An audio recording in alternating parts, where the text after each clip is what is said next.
top of the morning, man. Happy New Year's Eve, everybody. Hopefully, everyone's getting ready to have a prosperous, safe, blessed 2025. But y'all know what it is, man. It's top of the morning. Time to walk and talk with Tuck. Let's go ahead and get our steps in early. You know what I'm saying? And yeah, let's set the tone. Let's set the tone for the new year, right? Bang. Come on, man. You know something? I get these steps to count. 1, 2, 3. All right, let's get it. Yeah, so happy New Year's Eve. Like I said, man, I'm extremely thankful for 2024, man. I had a big 2024. I actually posted a recap on my Instagram, also on Twitter. I don't think I can post it on YouTube. YouTube be funny with music and shit. You know what I'm saying? Like TikTok, they be funny with music. They muted the video like as soon as I posted, right? Whatever. I don't care. But yeah, I had a good 2024. A lot of things that I'm extremely blessed, honored, thankful for. You know, from covering the Super Bowl at the start of the year, to covering boxing, being partnered with PBC, getting to cover some of the biggest boxing events out there in the world, from Canelo to, it's a little cold out here, to Canelo to Tank Davis. Going to Orlando with my boys, letting them ride the Velocicoaster. Extremely proud of my wife who become a principal, my daughter graduating, the new partnership with Fanatics and Des Bryant, just my health, my relationships, my friendships, the growth on this channel, a lot of things in 2024 I'm extremely thankful for and blessed and honored and stuff that I don't ever want to take to granted. Traveling to Aruba, right? Things I don't want to take for granted, right? Because it can always change in a flash, right? Life can change instantly. So you never want to take the things for granted, different things for granted, right?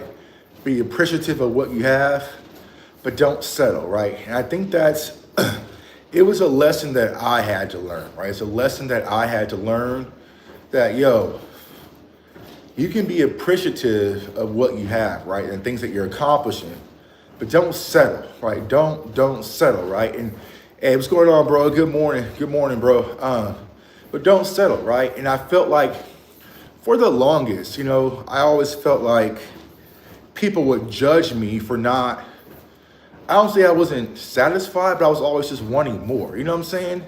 And people felt like, I don't know, that I wasn't being thankful. Well, I was being thankful, but I knew that with my capacity, with my talents, with my ability, this wasn't it, right? It might be it for some people, but for me, I was like, nah, this ain't it. You know what I'm saying? Like, man, Tucky, you have a great job and you have a nice house and you have this. I'm like, bro, this is not it, right? This is not the top of the mountain for me, right? So I was extremely thankful for what I have, but I always wanted more. One of the mottos I used to always talk about on my social media was, we're after more, right? We're after more. Happy New Year's Eve. Happy New Year's Eve to you, bro, man. And hopefully everyone has a blessed, safe night, man. I'm not probably going to do much tonight. I'm probably just going to chill. Me and the wife probably going to hang out, watch some movies or whatnot. But me, I'm already active, man. I'm already getting back to work. I'm already locked in, doing some stuff, working behind the scenes, getting things geared up for 2025. So, me personally, I know some people, right? They like to do the whole go out and party and celebration and get drunk. And it's like me, I used to do that when I was younger, but now it's like it's pointless, right? Because if I go out and get trashed tonight and I wake up tomorrow hungover, dry-mouthed, sleepy, tired, sit around, eat bad food, watching football, well, I've already set the tone for 2025, bro. You know what I'm saying? Like, you've already messed up. You're already in the negative for 2025. So for me personally, I just want to set the tone for 2025, so I'm probably just going to chill. We got Boise football for Cowboys Nation, so Genty plays tonight. Watch some football, hang out with the wife, maybe cook a nice little steak dinner, and it's off to the races, man. I'll probably be live in the morning, right? Be live in the morning, walking and talking up early, going and get it, man, because I have a different mindset. And, I feel like What's going on, Devon, man? Up early. Yeah, gang, man. Getting these steps in, getting these workout in, locking in on our goals, focusing on what we want to be, man. And that's what I want to tell you guys this morning, right? I know a lot of people around this time want to set goals. Do that. But don't sell yourself short, right? Set big goals. You know what I'm saying? Set big goals. Set big goals. And don't let no one talk you out of your goals. You know what I'm saying? Don't let no one talk you out of your goals. There's going to be naysayers. There's going to be doubters, right? When I first started this channel, oh man, I had so many people, bro, a YouTube channel is not going to work. Do you know how many you know how hard it is to grow on YouTube? Do you know you're doing Cowboys content? You're doing this, you're doing that, right? So many people were talking me out of this idea and how it wasn't going to work. And it made zero sense. And I was going to do what on YouTube and talk Cowboys football? Like, how are you going to make money from it? And it's not going to work. And I don't know, man, it just don't make sense to me, right? So a lot of people try to talk me out that goal, right? Now, everybody sees the end results. Now it's congratulations. How can I be a part of it? Everybody wants to hold the trophy when people didn't want to believe from the beginning, right? So when you guys go for these goals, say it publicly, stand on it, and go after that shit, man. Don't let no one deteriorate you or stop you or block you from your blessings, right? Because the one thing you never know, what can happen, what can transpire if you just start and go. My message to everybody, when people are like, yo, Tuck, how do I become a content creator? Or how do I do this? Or how do I do that? My number one message I always share with people, just start. Just start. That's all you gotta do. You don't need all the glitz and glamour. You don't need all the camera stuff. Like right now, I'm doing these walk and talks, right? Right now, all I do is I have my cell phone propped up on a tripod on my treadmill, right? But I've already had corporate sponsors now. They want to reach out to me for microphones and, all these different things, right? Because they see people actually enjoy this. They see, there's an opportunity because no one's really doing this, So now I got sponsorships. They want to send me a new tripod, a new microphone to clip on and, all sorts of stuff and all sorts of branding, right? But me putting this idea out there, it sounded stupid. Like, oh, Tuck, you're going to get up at 4:30, 5 o'clock and just walk on the treadmill and talk to Cowboys fans, talk to community. That don't make sense, But now you're starting to see, boy, what is Tuck doing? You know what I'm saying? Now you're seeing other people maybe try it to feel like, okay, maybe this is something, right? So, just start. Just start. There's going to be naysayers. Get that negativity. Block them. Move on. Ignore them. And it might be some people that's close to you. It might be family. Go ahead, Edward, man. We open. Go ahead. Ask your question, bro. It might be family members. It might be friends, Originally, I was in a group chat, some friends I had since high school, right? But they were all just so negative, man. Like every idea I had, they would suppress it or hate on it or this and that and this and that. And, it was just always tug and pull, just with negativity. So finally, I said, listen, man, I appreciate y'all. I knew we grew up together, but the shit that y'all focused on is not the shit that I'm focused on anymore. I'll be out. You know what I'm saying? I'm out. So I left the group chat. You know what I'm saying? It's like, y'all still focusing on going to the club and chicks and all sorts of shit, bro. Like, we way too old for that, man. My focus is prospering, living a life for a legacy, taking care of my family, bro. I don't give a damn about what's going on at the club right now.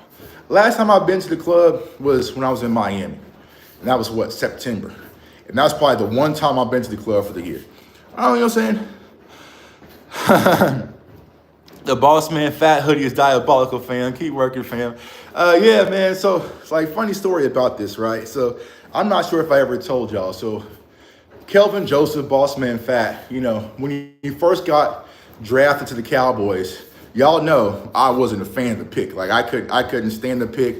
I hated the pick. Because y'all know I was Asante Samuel. I also wanted Nick Bolton in that draft. Like there was so many different prospects that I won that draft, and I hated the boss man fat pick, right? But you know, me, he's a Dallas Cowboys player, so let's find a ways to make it work, right? So, you know, I made the shirts for y'all because y'all was asking for them or whatnot. You know, I even talked to Kelvin Joseph earlier on, and he wanted me to design the shirt and design, you know, a bunch of different things, right? And I said, okay, cool, right? I'll help design. So I helped design. You know, I had those Boss Man Fat t-shirts. I sent it to him. He was like, how much can I pay you for it? And I was like, hey, bro, you're a Cowboy player. You ain't got to pay me nothing, bro. Here's the logo. Here's the design. Here's everything for free. So I gave him the logo, the template, everything for free. The Boss Man logo, everything for free. Like, you can just have it, bro. All right? Cool. He was like, that's love. Well, of course, things progress, right? And he sees me on Twitter, still like, bro. And Asante Samuel was going like crazy. You know what I'm saying?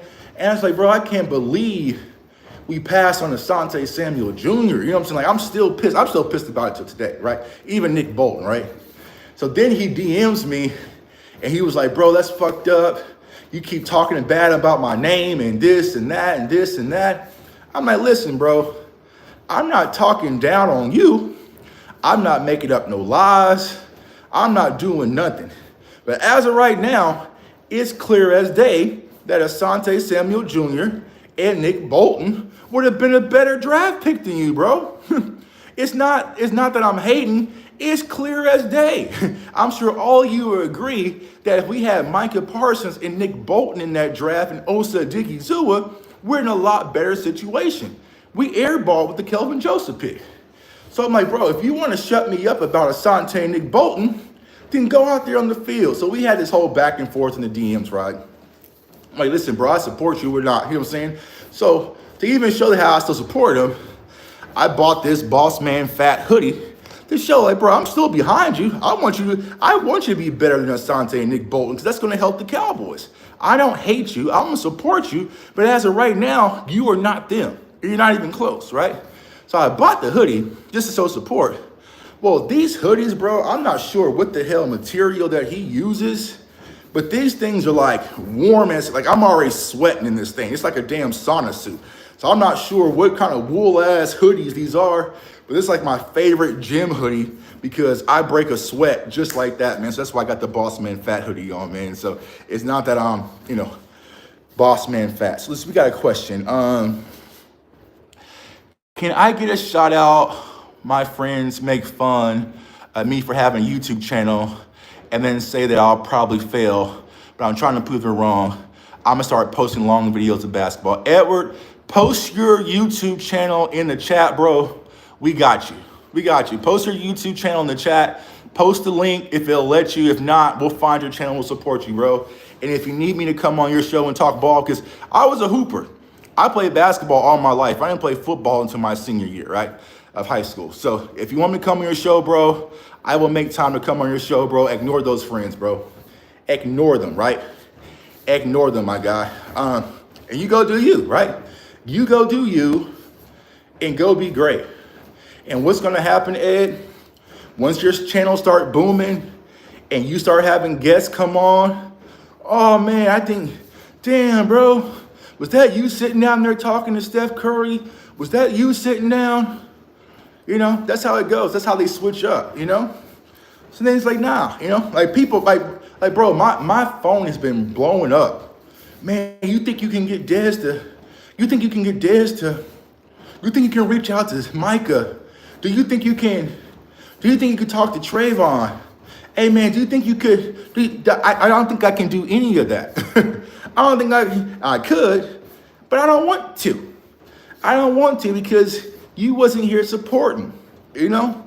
And that's the thing is like, in our society, our friends will support and watch First Take, or I have friends that watch Shannon Sharp religiously and they'll comment about what Shannon Sharp said or what Stephen A said or, you know, what Skip Bayless used to say, bro.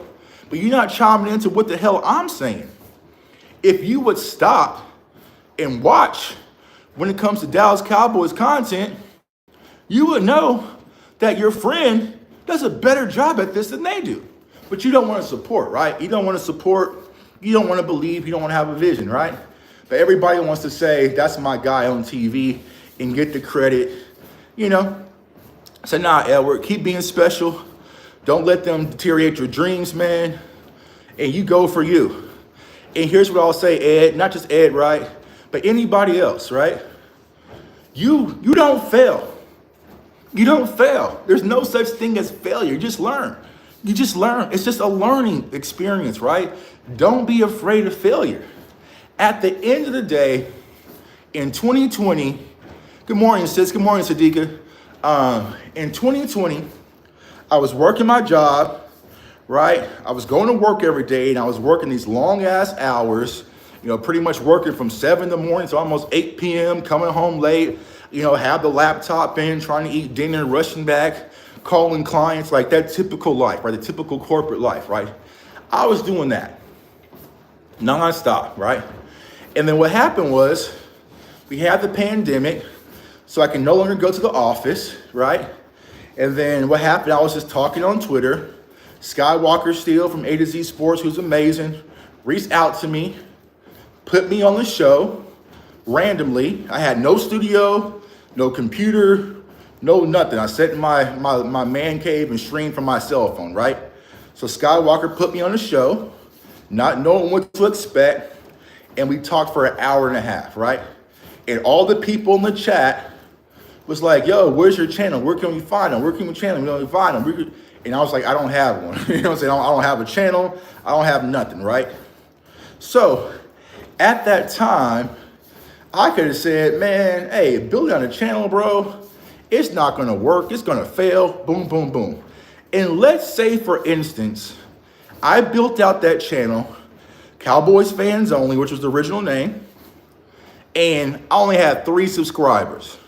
And I'd done that for a year, year and a half, and I only had 8 subscribers. Well, guess what? At the end of the day, I was still just going to wake up every day and go to work. I had nothing to lose, but everything to gain. I had nothing to lose. If I would have still had CFO or Cowboys Fans Only, and I still didn't have 10 subscribers till this day, I'm still going to work every day. I'm still providing for my family. I just don't have the impact, right? So I had nothing to lose, but everything to gain. But let's say if I let that failure, that thought of failure bound me, where I was afraid to prop open that old MacBook 12 and start this channel, look at all the golden opportunities that I would have missed out on my life. If I didn't have the courage just to start, I mean, I showed you guys before, you can go look it up, it's still here on this channel. My very first video is ugly, the music's loud. That room, that's my studio now. It was a playroom for my kids and my dog. It just had a Dez Bryant poster up. You see what I'm saying?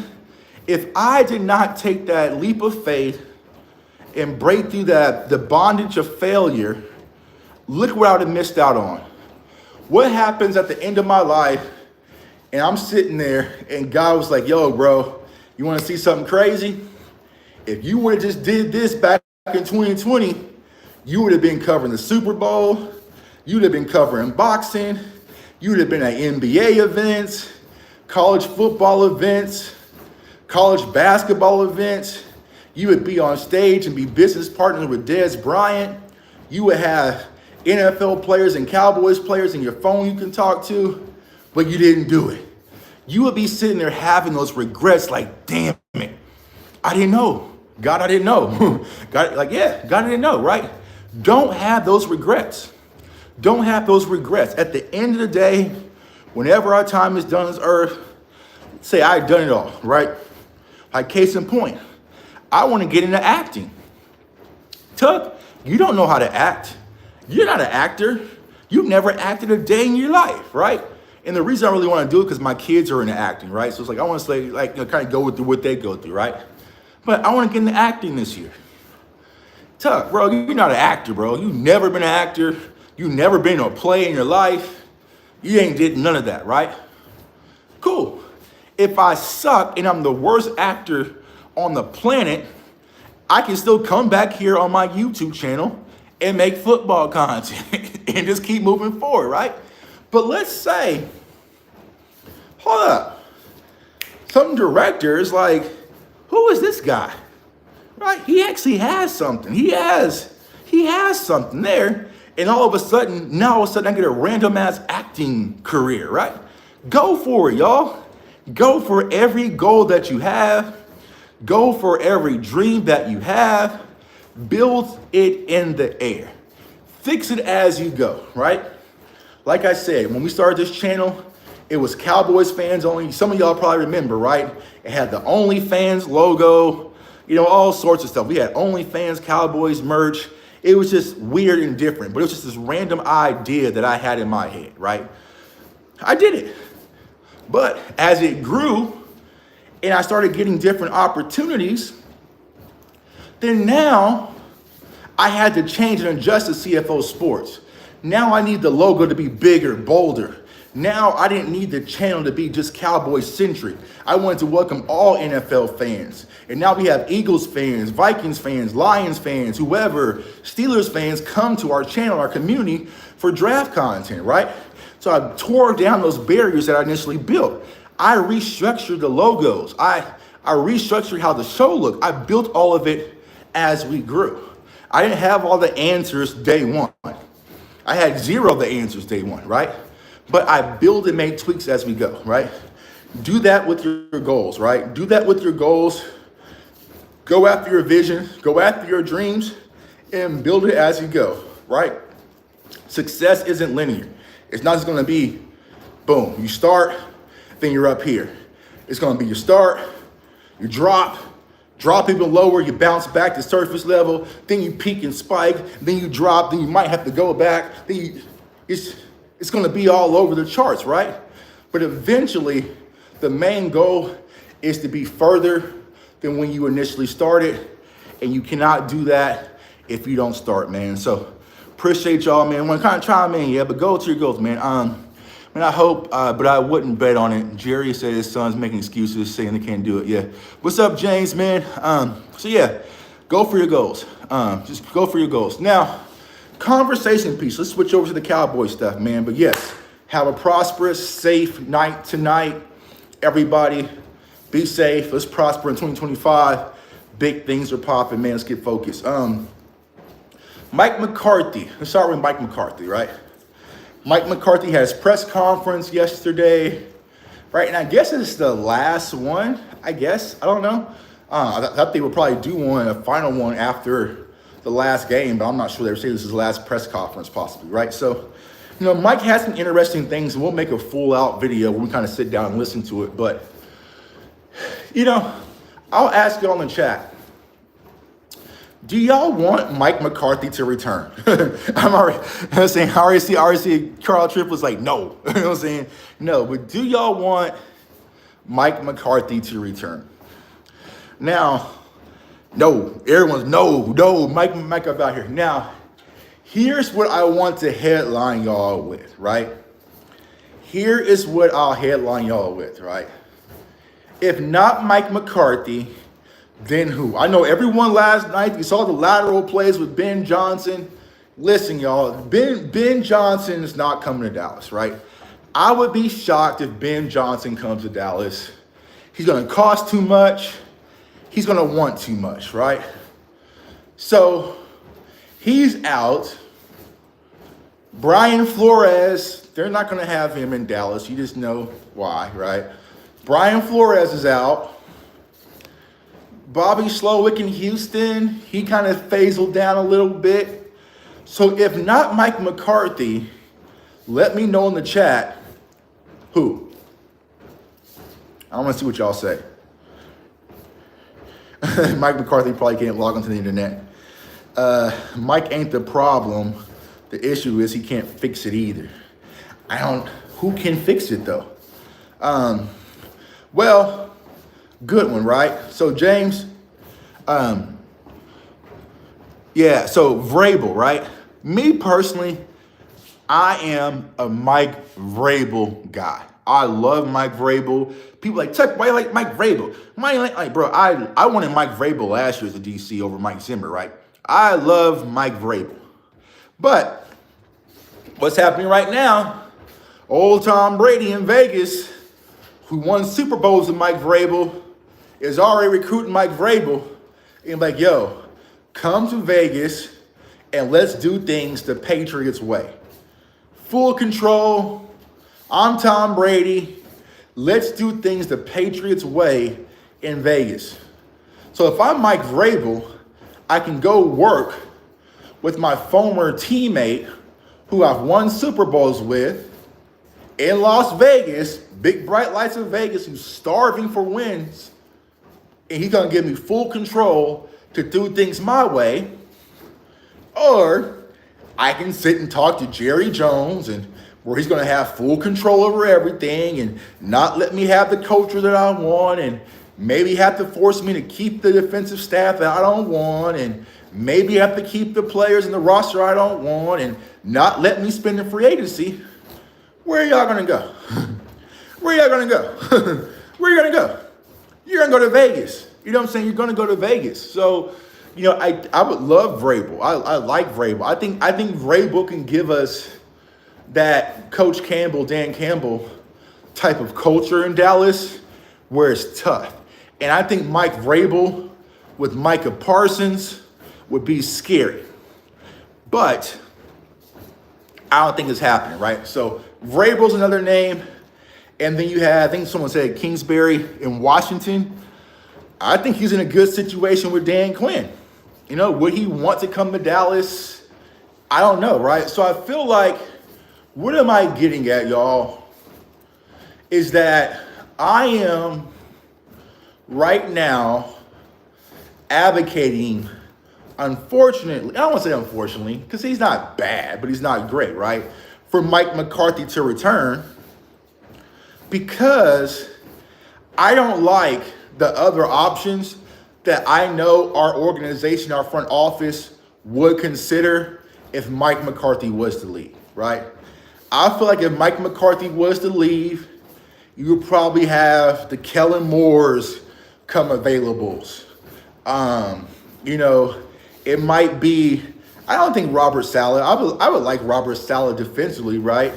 The Ron Riveras, the Rex Ryans, like it'll be some shit like that, man. It's like, it'll be very bottom shelf type of coaches. And me personally, I just don't trust the organization. I don't trust the organization, like I was saying yesterday, to go out there and get the best of the best. You know what I'm saying?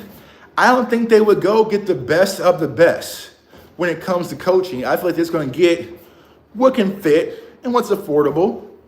So that's what it scares me about moving on from Mike McCarthy. So if I'm looking for a coach that the team still plays for, they didn't quit on Mike. You know, he kind of works hand in hand with Jerry, you know, even though some tug and pull there.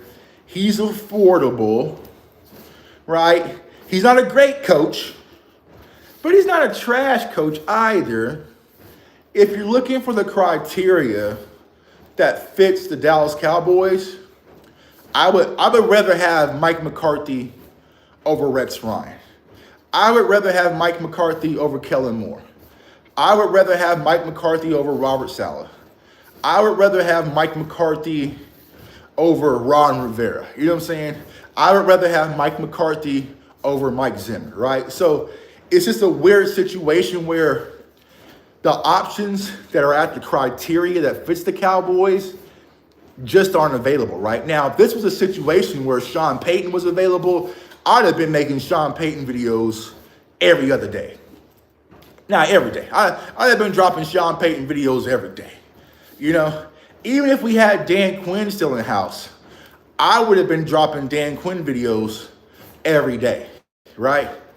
But as of right now, I just don't see a coach that fits the Cowboys' criteria that they would seriously go after that's better than Mike McCarthy. And I think that's just where I'm at with it. So, you know, I posted the memes, look to my guy, Law Nation, you know, it's like the meme, you see the guy where he's like doing like a weight loss photo and then he moves back a little bit, and like he ain't do nothing but step back. You know what I'm saying? I feel like that's going to be the Cowboys when we come back and we're doing these walk-in talks as we gear up for the season. And you're like, man, the Cowboys ain't do nothing but step back. You know what I'm saying? They ain't do nothing but step back a little bit. You see what I'm saying? And they're going to bring Mike McCarthy back, Mike Zimmer back, re-sign some guys, get some guys back off injury, maybe sign some late blossom free agencies, dump a draft on top of it, and say, go back out there and play. You know? That's the exact line the Cowboys going to use to re-sign him. Mike McCarthy is not an advantage on game day. He's not. He's not. But they're going to say, he won some games, and look how many games he's won with injuries, and games he's won without a starting quarterback. And they're gonna dress it up. You know what I'm saying?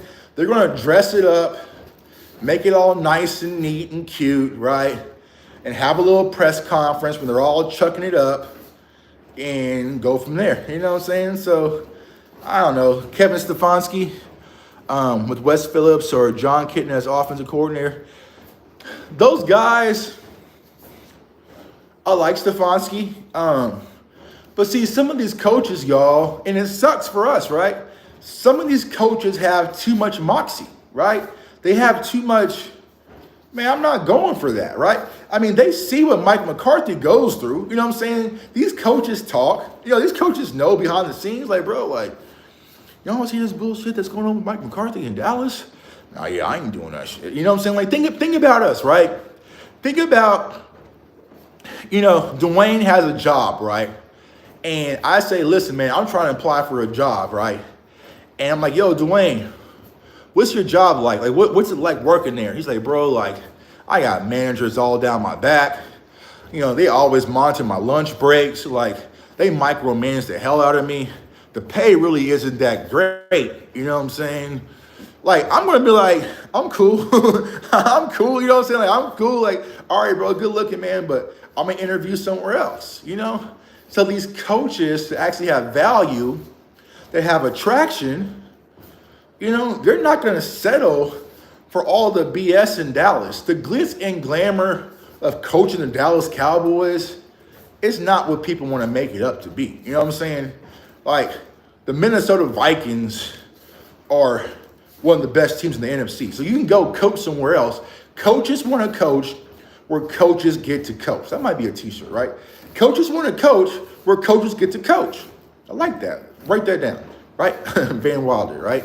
So if I'm a coach like Vrabel, I had full control in Tennessee, just didn't work out, went to Cleveland for a little bit, but now I get to go to Vegas where Tom Brady's going to let me coach and do my thing again. That's where I want to be. The glitz and glamour of the Dallas Cowboys is not going to overweigh that. I don't want to be micromanaged. I don't want to have to deal with Jerry saying stupid shit in the interviews every day. You know what I'm saying? I don't want to have to deal with all the, the tug and pull and the drama and the circus show and having people tour my facility where I'm trying to, I don't want all that. I just want to coach. I just want to win, So I'm going to a place that really encompasses that culture, and that place is not Dallas. Kevin O'Connell's a stud. What he's done with Darnold is straight up Dr. Frankenstein stuff. Bro, I still don't get it. Like I was saying yesterday, hey, Minnesota Vikings, I'm unfamiliar with the game. I apologize. I am so unfamiliar. I have no idea what's going on. Because here's the thing, y'all. It's funny, right? Normally throughout the season, I'm locked in on what other teams are doing because I'm focusing on, playoff matchups for us. And y'all know that we do the weekly scouting report. So I'm diving in and watching the film on other teams and, doing all the breakdowns, going back and forth. But this year, after the Detroit game, I ain't did none of that shit. You know what I'm saying?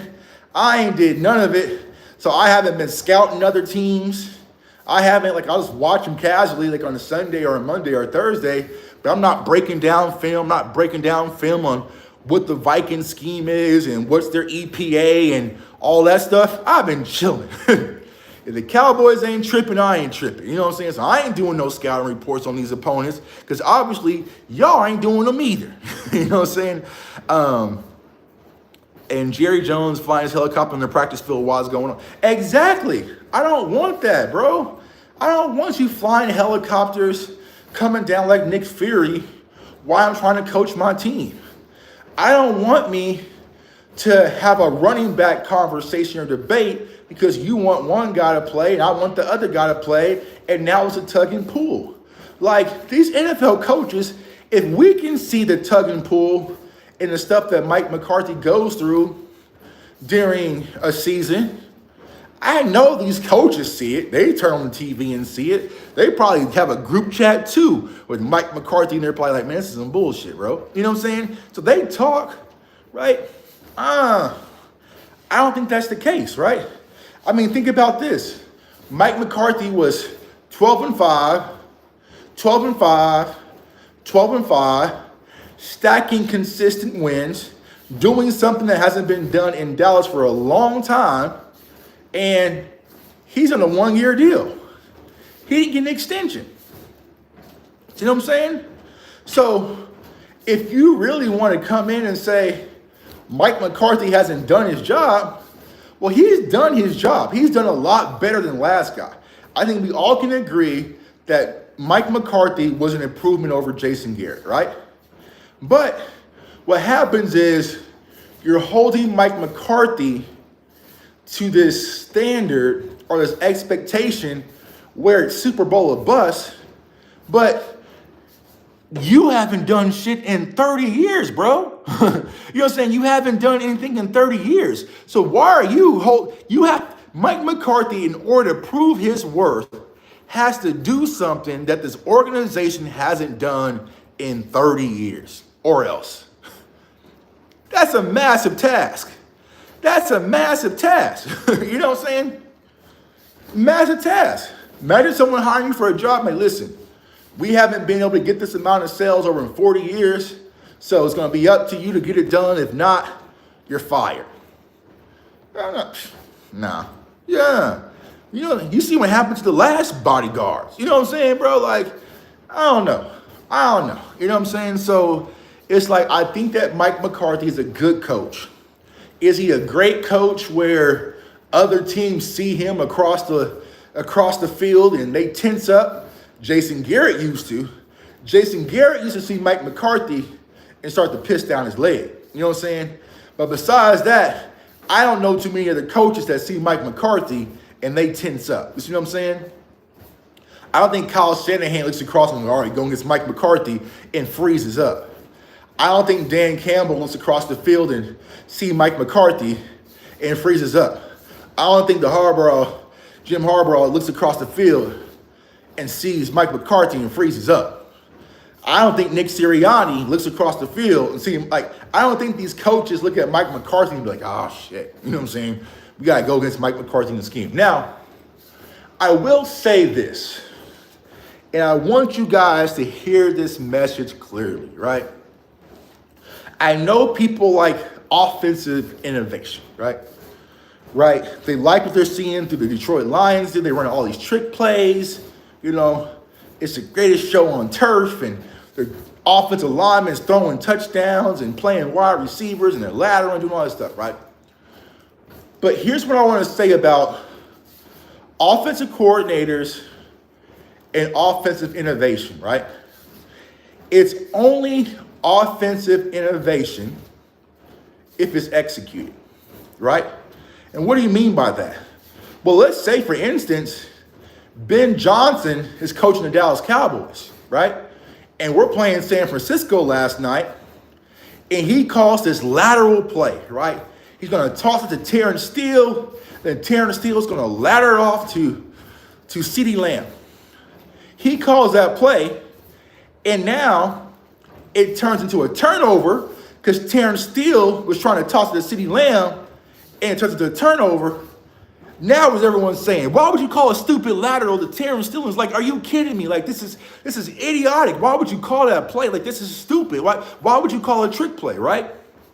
So offensive innovation It's only innovation when it's executed properly. You see what I'm saying? Like, think about this, right? Remember how Mike McDaniels in Miami was this offensive innovator, and his offense was high flying, and he had all these Tyreek Hill motions and all these different things, right? It was innovation when it was being executed. But now people are like, man, is Mike McDaniels worth it? Should the Dolphins move on? What's wrong with their offense? What's wrong with this? What's wrong with that, right? So, I want you guys to really think about that. Don't get caught up in the glitz and the glamours. Because remember, y'all, we used to kill Kellen Moore for the reverse plays and all the extra trick plays and all sorts of stuff, right? Because it wasn't being executed. You see what I'm saying? So you're going to have somebody going to come in that's going to give you innovation, but you also have to have players in a team that's going to execute it properly, because if not, it's still going to fall flat. I mean, Kellen Moore, as much as we've hated on Kellen Moore, he was innovative. He had some crazy trick stuff. He was tossing the tearing, still doing all that, right? When it works, it's great. When it doesn't work and it flops, everyone gets criticized. You see what I'm saying? Including the offensive coordinator. So, I know that people get caught up with it, but it's like, could Ben Johnson pull off these same innovative plays in Cleveland? You know what I'm saying? Or something like that. So, ultimately, the game is simplifying, right? The game is simplifying. I think that don't focus on the coordinator. Me personally, I'm focused on the talent. Because people forget, gotta keep it a buck. Unless you walk with Tuck. That rhymes, right? Mike McCarthy had the top offensive last year. Just last year, Mike McCarthy had one of the top offenses in the NFL. Dak Prescott had the best year in his career, right? And we were winning games. I don't think people were complaining about the offense when we were winning games. You see what I'm saying? So let's not act like Mike McCarthy's a complete idiot offensively. It just isn't a sexy offense, right? We want the glitz and the glamour. Now, me personally, I like efficiency. I like efficient offense. And I know offense sells tickets, right? But I like efficiency. It's okay if we have to run the ball 25 times, 30 times, right? I like the run game. Because as people, right? Go ask Dez Bryant on Twitter, right? When he plays me in college football, Dez is 5 wide, empty formation, throwing the ball all over the field, throwing the seams, you know what I'm saying? Tempo, like all that, because he's a wide receiver, right? What does Tuck do? I line up in power. I line up in I formation. I want to run the ball down your throat. I want to break your spirit. You know what I'm saying? Like, I want to punch you in the mouth repeatedly with RPOs in the run game, in the stretch, right? Then play action when you get stupid and creep up top. You know what I'm saying? Like, that's my kind of football, the power game. Because playing the power game, it takes your soul. Being a former linebacker, there's nothing more depleting as a defensive player when you know what's coming and you can't even stop it. There's nothing more depleting as a defensive player to be like, they're about to run the ball and we can't stop it, right? Even as much as I hate it, and we hate it because we're Cowboys fans, when it's time for Jalen Hurts to line up in that tush push, it breaks your spirit, bro. It breaks your spirit because it's like they're on the goal line. They're going to do this tush push to Jalen Hurts, and they're going to get in, and there's nothing we can do to stop it. That sucks. that hurts you. You know what I'm saying? You know what I'm saying? You know what I'm saying? Hey, get this. Let me say polite. Let me get this coward up out of here. See, we got these stupid groupies out of here, bro. Yeah, bro. Big time 420, bro. Don't ever come in our chat talking like that, bro. So it's like, yeah, I mean, Justin, the Eagles fan, right? As much as we don't like them, when they do that tush push, it breaks your spirit because there's nothing you can do about it, right? Derrick Henry, you're on the 2-yard line. You know the Ravens are about to turn around and hand this ball for Derrick Henry. You're already broken mentally because there's nothing you can do about it. You see what I'm saying? So the run game, the power game, right? There's simplicity in football that's still beautiful. And I think a lot of people get caught up in the glitz and the glamours and the round-the-back throws, right?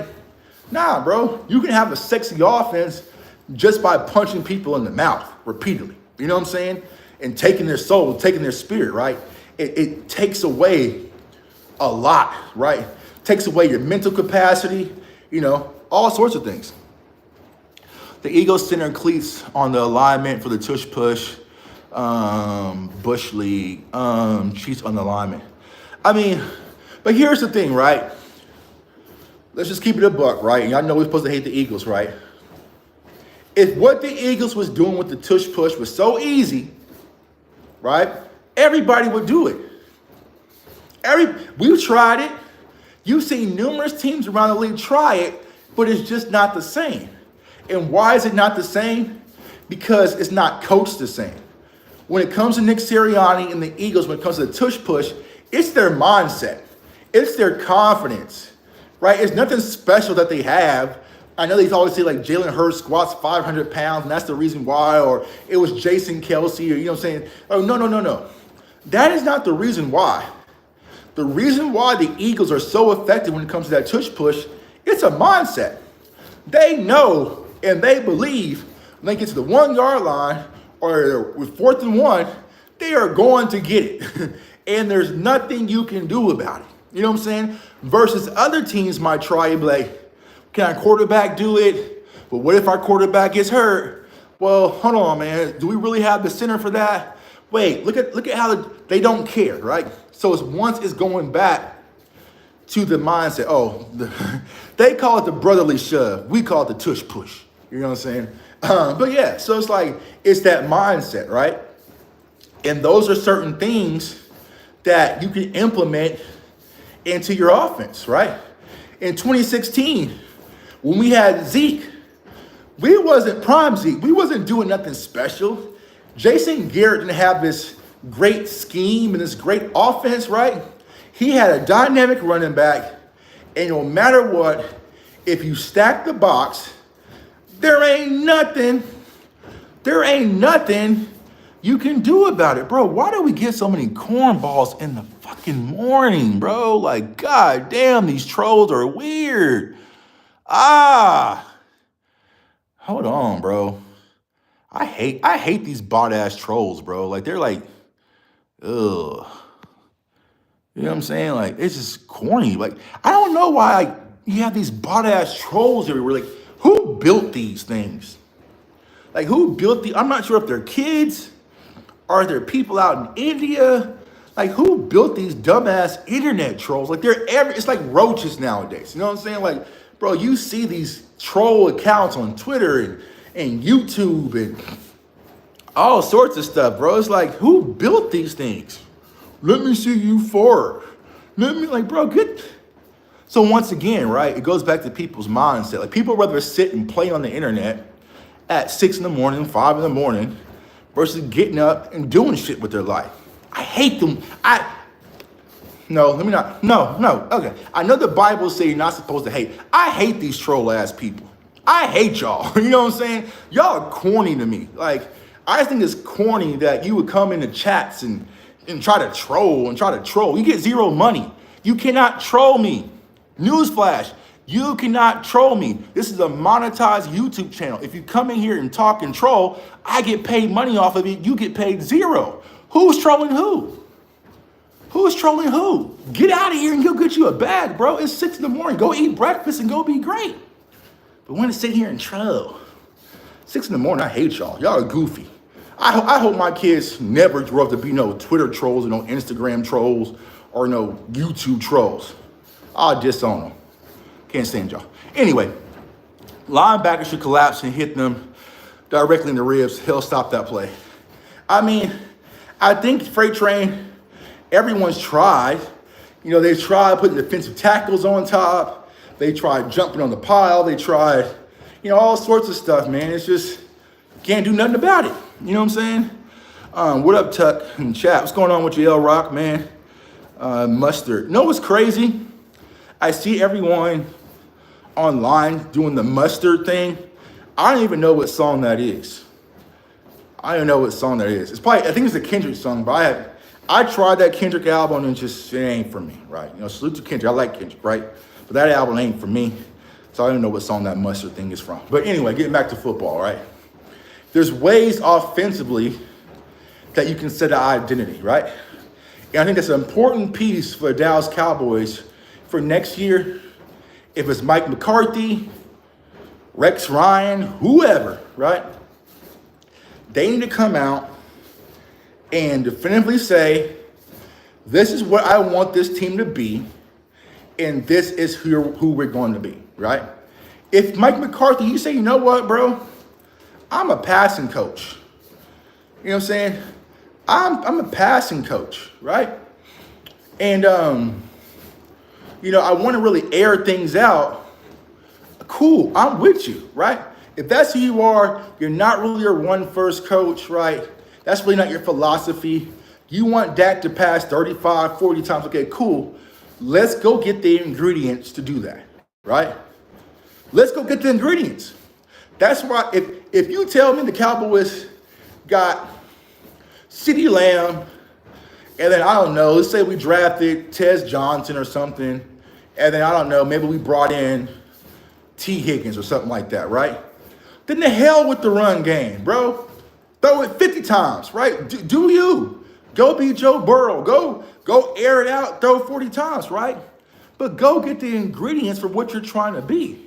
Right now, this year, the way the Cowboys roster is constructed, it don't look like, I don't know if we're a passing team or a run team or a little bit of this. I don't know, right? I don't know what ingredients that we have to be what we need to be. Even if we want to be this dominant run team, this power run team, we don't have the ingredients for it. Even if we want to be this pass-happy offense and attack downfield, we don't have the ingredients for it. So we kind of have a little bit of this, a little bit of that. We have CeeDee Lamb, Dak Prescott, a young offensive line, an undrafted free agent running back, a tight end that I'm not sure what the hell happened to, and the older Brandon Cooks. That was our offensive ingredients. So, once again, innovation does not matter if you don't have the players that can execute. Y'all don't feed Zeke enough. It's like y'all forgot who y'all are. I don't think we know who we are. We don't know who we are, right?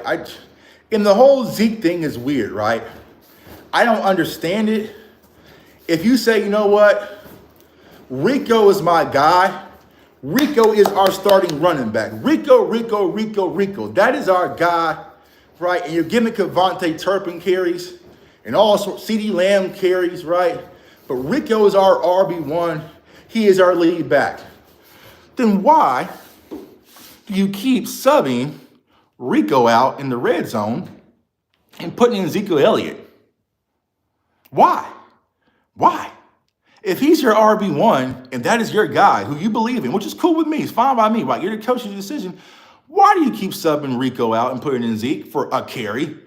You get to the 10-yard line, then you put in Zeke. Zeke gets stopped in the backfield, then you pull him out. Pick your poison and live with it, bro. If Rico's your RB1, then you go with it. You don't see the Eagles pulling out. You don't see the Eagles letting Saquon get all the way down to the 10-yard line and pulling out Saquon, right? Go get your RB1. But I think I know why, Mike. I think I know why. Because you don't trust Rico to get in the end zone. Okay. Well, even if it's not Zeke, you still have Hunter Luke on the roster. What happened to Hunter? What happened to getting Hunter involved in the passing game? What happened to Hunter? Right? So these inconsistencies with your philosophies is a big issue. Zeke has I think he has less than 80 carries, right? Zeke has less than 80 carries, but he has more rushing touchdowns than Rico.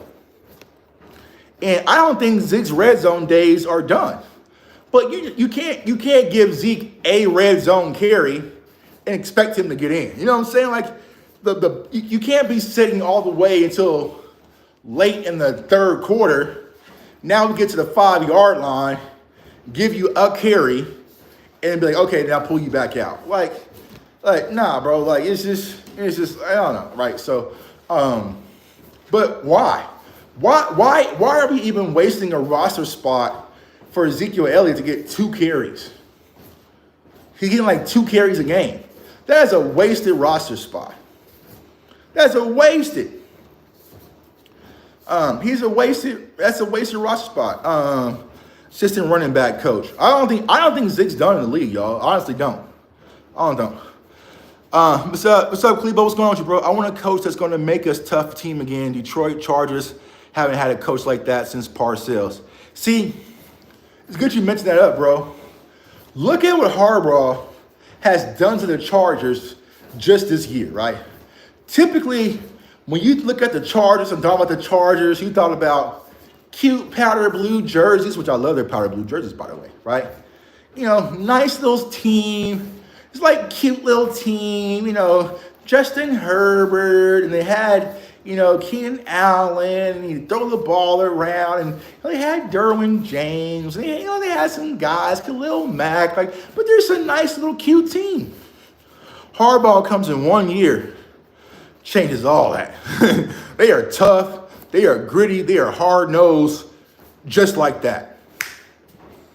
And I'm like, damn, the Chargers acting real brand new. You know what I'm saying? It used to be cute and cuddly, powder blue. The Chargers are grimy right now, right? So that's what happens when you allow a coach to coach and bring them in and let them build a team in his image. Oh, bro, Frederick. Oh, bro, the Chuma Udoka, Tyler Guyton thing is the dumbest thing I've seen in football in a long time. Here's what I was saying. Tyler Guyton, like him, right? Like him. Knew it was going to be a project. He watched the draft film, watched the draft coverage, right? Like Tyler Guyton. Tyler Guyton was good enough to start at left tackle for Dak Prescott. He was good. He was good to start week 1. You know, go against Myles Garrett and, you know, start week 2, go against Cam Jordan versus Bosa, you know, Hendricks. You know, he was good when Dak Prescott was at the quarterback. But when it was Cooper Rush's turn, maybe we got to rotate. Maybe we can go with Chuma instead. So your rookie left tackle, who's never played the position ever in life, was good enough to start and be your starting left tackle for your quarterback, who you just gave a massive extension to. So it's cool to put Dak at risk, but when it was the backup quarterback in there, now you want to rotate. Now you want to make adjustments. Now you want to toss Chuma into the mix. Now people say, yo, Tuck, Chuma was hurt. Okay, well, you should have gotten another veteran left tackle if you knew that Tyler Guyton wasn't ready. You tossed him out there week 1, week 2, week 3, week 4 versus the Ravens. Like, you were just tossing him out there with Dak Prescott. And you knew this kid wasn't going to be ready. You knew it. We knew it. If you were honest with yourself, you knew a kid playing right tackle / tight end. He was a tight end at TCU. He was a right tackle at OU, right? Never played the position. You felt that he was going to hit the ground running versus some of the best defensive edge rushers in the league out the gate. And you had no backup plan. You had zero backup plan. There was no in case of emergency. Soon as Chuma went down, you should have went and got you a guy as a veteran guy off the street to play left tackle, right? But they didn't do it, right? But then Dak rips his hamstring off the bone. All right, well, maybe we should make some adjustments at left tackle. Maybe we should let Chuma start a few games. Maybe we should rotate a little bit, right? And now here we are, eliminated from the playoffs, playing end-of-year preseason games, and your rookie left tackle, who needs all the reps at this position to get prepared for next year, he's rotating. He's rotating. Bro, Tyler Guyton should be every rep. Hell, Tyler Guyton should also be getting reps at right tackle. Like, these rookies should be playing right now. Playing. Why are you rotating with Chuma Udoga now? You know what Chuma Udoga is. You know what he is. The main mission should be getting Tyler Guyton ready for next year. But you have him rotating, missing reps, sitting on the bench. That makes zero sense to me. It makes zero sense to me. The way the Cowboys have gone about this season makes zero football sense, right? Let's say for Trey Lance, right? I know Cooper Rush, and he's won games and this and that, right? But let's say in a few of these meaningless games, we're down by 30 versus Philly, Trey Lance still didn't touch the ball. But let's say we were down by 30 versus Philly. You put in Trey Lance. Trey Lance has 4 great drives, right? He scores, or he uses athleticism, or he throws a big strike downfield, and he puts some film on display. Even though you might not want Trey Lance, somebody like the Cleveland Browns might say, okay, it's there, I want that. And let's say the Cleveland Browns sign Trey Lance.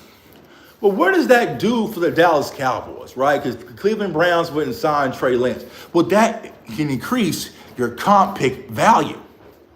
We can get a higher comp pick in return if he gets signed for a bigger contract. But now, NFL teams don't know what Trey Lance is because you haven't put him on display at all, right? In meaningless games. So it's just like, I don't get it. So you're going to get zero return. The Cowboys are getting zero return. The only return of their investment for Trey Lance in a 4th round pick was a preseason game that I was at in Vegas this year where Trey Lance balled out. That's all they got. That is all that they got in return. They didn't get no Wildcat formation. They didn't get no RPO packages. They didn't get no red zone packages. We didn't get any of that. We got zero return for our investment for Trey Lance. Also, I'll post it on Twitter, right? We got zero return for our investment for trading Amari Cooper. Matt Waletzko was still on the roster, y'all. Matt Waletzko was still out there. But Chuma Udoga is playing with Tyler Guyton. Bro, get something back in return for your investment. Or get rid of it. Or move on and get rid of it. So the Cowboys have this weird thing where it's just like when it comes to roster management and decisions, it just doesn't make sense to me. Not from a football perspective. Guyton needs development. He's a raw talent. Let him play. I believe that's just in the right tackle. Exactly, bro. Let him play. Let him play. Hey, bro, tackles and touchdowns since my guy, man. We haven't got to the Mingo thing, but the Mingo thing will be another one, right? But here's my concern about the Mingo thing is that the Mingo thing better not block us from getting a wide receiver, right? We got Eagles fans in here. 41-7 of backups. Who the fuck do you think played for the Cowboys, dumbass? Backups. You think Cooper Rush is a starter? Do you think Jonathan Mingo is a starter? Do you think Jalen Brooks is a starter? Do you think Andrew Booth is a starter? Who the hell do you think was out there playing for the Cowboys? Dummy? God, it's okay, Eagles fans. I get the banner. I get the back and forth, the fly, Eagles fly. But y'all have to stop being so dumb all the time, bro. Y'all air yourself out all the time. All the time. There has to be sophisticated Eagles fans out there somewhere on the planet. 41-7 the backups. Who the fuck do you think was playing for the Cowboys? I would have been the biggest name out there. You can't even name half our players out there. To the backups. 41-7 to the backups. 41-7 to the backups. Does any Cowboys fan in this chat feel like we're hurting because we lost versus the Philadelphia Eagles with a preseason roster. We were hoping that we want to lose, bro. We're done. We've been done with the season. Get over it. But see, here's the problem with y'all. Y'all getting a little shaky, baby. Y'all getting a little shaky, and I can see it in your eyes, right? Because it kind of felt like you were flying high and things were going to go your way.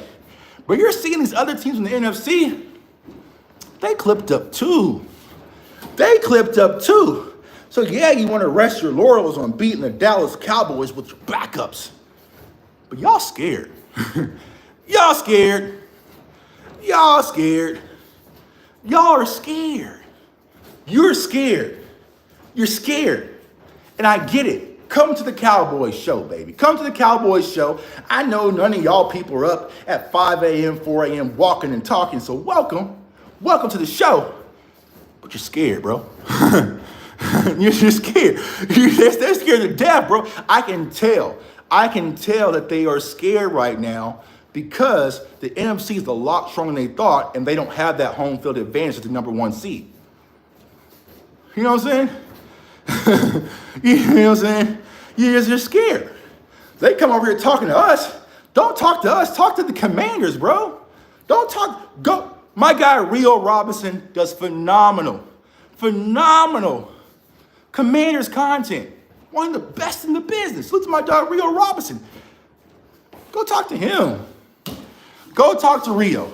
Somebody post Rio's channel in the chat. Eagles fans, take y'all ass over here and talk to the Commanders. Oh, no, you don't want to do that. You don't want to do that. You want to come to the Dallas show, talk to the Dallas show. This is why we're not rivals. This is why we are not rivals, Eagles fans. Because y'all think about us when we only think about y'all. Yo, we're your prize. I don't even think about y'all. You know what I'm saying? We don't even think about y'all. I can't even tell you the last Eagles chat I've been in this year. I don't think we've done the Eagles collab on the channel. We set the trends. We set the tone. No matter what, whether a 7-win team, 3-win team, 2-win team, y'all are focused on us. Go talk to Jayden Daniels, bro. Go talk to they chats. Why are you here? Because you want to be like us, bro. You're little broskies. You're little broskies. Little broskies. You're little broskies. Little broskies. You haven't had a collab because you guys stink, maybe. No, it's because I don't want to. There's no in it for me. Our game got flexed to noon. You know what I'm saying? That they're not our rivals, bro. I can't be a rival with someone who looks up to me, bro. That's nasty work. Hey, what's going on, Crispin? I'm good, bro. That's good, bro. Chilling, man. Yeah, it's nasty work, bro. I'm not a rival to people who look up to me. You know? What are we rivaling about? What are we rivaling about? You know what I'm saying? You know what I'm saying? I'm not pressed by Eagles fans. I just told y'all are welcome. We have tons of Eagles fans. You know what I'm saying? I got tons of Eagles fans that come to our channel. You're welcome, but don't sit here and act like y'all are doing something or getting under our skin or this. Like, it doesn't work. Like, it might work in other communities. I don't know, right? Maybe other content creators it works with. I don't know. It doesn't work over here, bro. You can't tell me nothing when I'm the one you look up to. Eagles fans can't tell me nothing content-wise because I'm the one y'all gotta come to for draft content. You know what I'm saying? So what are we trolling about? Y'all need me, I don't need y'all. So anyway, facts, there may have been 4 content creators. We have over 30. Right. We set the tone, we set the trend. And they'll tell you, a lot of Eagles fans that watch our show, they say, yo, Tuck, I come to you because draft content. I put y'all on Quinyon Mitchell. I put y'all on Grant Calcaterra. You know what I'm saying? I put y'all on Cooper DeJean. I set the trends around here, bro. Thank you. Comment, like, subscribe. As a Bucks fan, I'm a neutral party, but we don't eliminate y'all last year in the playoffs either. So yeah. So, you know, it's one of those things, man, where it's just like, it's weird, right? It's weird. They want to come to us, right? Also, one of the losses y'all Eagles had this year was in my Tampa Bay. But they don't, as long as y'all go to a Bucks channel, they don't want to do that because, that's what I'm saying. Yeah. Tell them that's right, Tuck. Tell them we got studying the Eagles fans, not should have us Cowboys fans.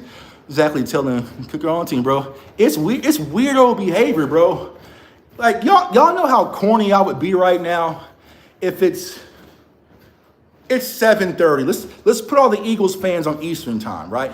Y'all know how corny it would be if it's 7 o'clock in the morning or 6 o'clock in the morning, and I am up on my phone or television commenting on an Eagles show. Have your kids even eaten breakfast yet? Have you washed your face yet? Have you gone for a walk yet? Have you worked out yet? Have you kissed your spouse yet? Have you said your prayers? Have you done it? No, bro. The first thing you do is hop on a Cowboys show and jump in the chat. Thank you. Thank you. Thank you. Thank you. Appreciate it. Appreciate it. Thank you. It's 7 in the morning on New Year's Eve. Dallas sucks. You hate us. Can't stand Cowboys fans. But you're here watching one of the biggest ones live on your phone, walk on a treadmill, and do whatever the fuck he wants and say whatever the fuck he wants to y'all. Gotta love it. Gotta love it. Gotta love it. Gotta love it. Gotta love it. I appreciate it. We still bums. We bums. We suck. Dallas suck. Cowgirls. Do all that in the chat. You're running the price up for me, broski. You might as well just go ahead and hit the super chat because you're already donating to the cause. You know what? I'm going to take all the money that I received from this live stream today and I'm going to go buy me another Cowboys jersey. How about that, Eagles fans? How about that? You got to love it. 7 in the morning. And you were running my price up to go buy some more Cowboy shit. Gotta love it. So I wonder how Jerry Jones, whatever. Anyways, so Mike McCarthy, Mike Zimmer. So for y'all in the chat, Mike Zimmer. I know that Overshown came out and spoke about it. Zimmer had his press conference yesterday. How are you guys feeling about Mike Zimmer's return? They being hella thirsty. I get it. You know what I'm saying? I get it. You know, maybe somebody sent them over here. Appreciate it. But it's like, y'all don't, it doesn't move the needle for me no more. Like, how y'all feel about Mike Zimmer returning? Talk to you, Zerk. I'm here to talk to Zerk. Zerk, he was crying too hard. Who's Zerk? Zerk Z? So I don't know. Mike Zimmer return. I mean, I feel like Mike Zimmer warrants a return, right? And once again, what's the other options? You see what I'm saying? Hey, my guy Dwayne Brown, to help your cause, man. Appreciate you, bro. Appreciate you, my dog, man. Salute, man. Eagles fans, y'all might as well join the cause because y'all run up the price tag anyways. You might as well. You might as well just hit the subscribe button because you're here anyways. You know, you might as well. And you're gonna learn something too. This is our throwaway content, right? This is our throwaway content. We just chilling and vibing in the morning. We don't get to work. So if y'all want to learn about the draft and y'all want to make sure that y'all buttoned up and that y'all getting right, hit the subscribe button, bro. Y'all might as well. You're gonna have to regardless. You're gonna have to regardless. So you might as well. Should we continue using a high draft pick on a linebacker? Great question. I would consider it depending on who it is, right? So it depends on what kind of linebacker, right? Is it outside linebacker, more like Abdul Carter? Yes. Jalen Walker out of Georgia? Yes. Outside of those two, not first round, but second round, I would strongly consider it, right? Because, I think Overshown, he's going to press to recover, but I'm not counting on him returning next year. Eric Kendricks, will he return? It really depends on Zimmer, right? So then you have Marist, and that's it, right? So, because the Cowboys, I don't know what he did, y'all. I don't know who he pissed off. Damone Clark. I don't know. He's just not. You know what I'm saying? He's just not in the scheme of things, right? When it comes to Damone Clark, right? So as of right now, if Kendricks doesn't return, we really only have one linebacker. I know that you have Nick Vigil or whatever. Nah. So I would strongly consider first 3 rounds, if a linebacker is there, quality, definitely go get him, because I feel like that's a void. Also, we haven't talked about it, but we will talk about it. Cornerback as well, right? Cornerback, Trayvon Diggs come off another knee injury, right? We'll probably re-sign Jay Lou. Deron Bland, what happens there, right? Because, he's going to be up for contract, but he hasn't had the best season since returning from his injury. But what happens there? Kalen Carson, I don't know. You know what I'm saying? So it's like one of those things where I would strongly consider cornerback as well. You know what I'm saying? Strongly consider quarterback. So my draft priorities, right? If I'm setting a board, and this is early, right? Me personally, wide receiver is number 1 on my board. My number 1 consideration.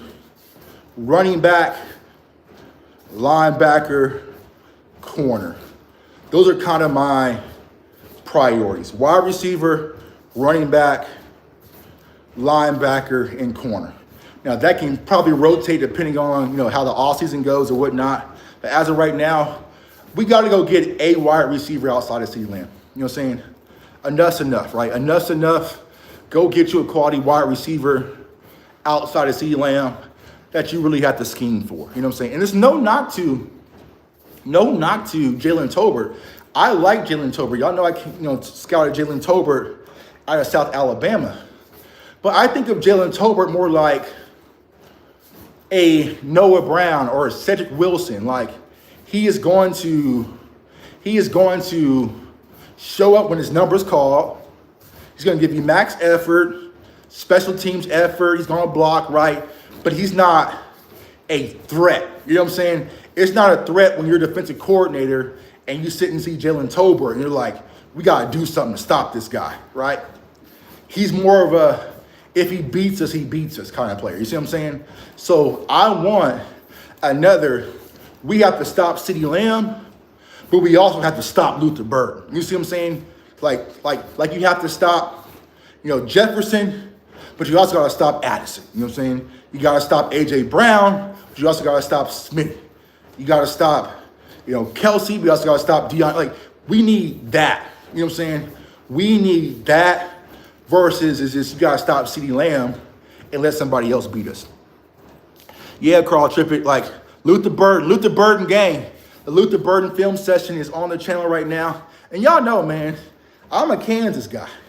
So the way that Cowboys fans and Eagles fans bicker back and forth is the same way Kansas and Missouri fans, but it's a lot different because it's one state line that separates us, right? State line is like Kansas. You cross state line, you're in Missouri, right? So the beef between Kansas and Missouri, it goes back ancient years, right? We really don't like each other. We don't like the state. We don't rock with each other at all. So if I'm speaking that highly about Luther Burden, it's real. You know what I'm saying? If I am speaking that highly about Luther Burden, Missouri Tiger, it's real. Kid's the real deal. And the thing that I like about Luther Burden, like I said, I did the film session on him, right? He's Mike McCarthy proof. You know what I'm saying?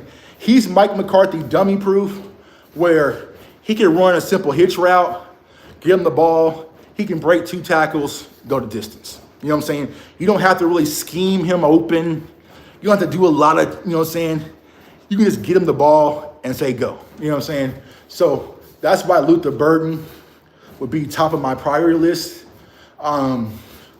T-Mac out of Arizona, I think he's gone. I think that opportunity's passed, right? That's gone. But then you get into like the Tez Johnsons out of Oregon, Savion Williams out of TCU, the bigger XY receivers. You got Respro out of Miami as a slot wide receiver. Just look at me. This is why Eagles fans tune in, because I'm just draft content already. So you got some of those guys.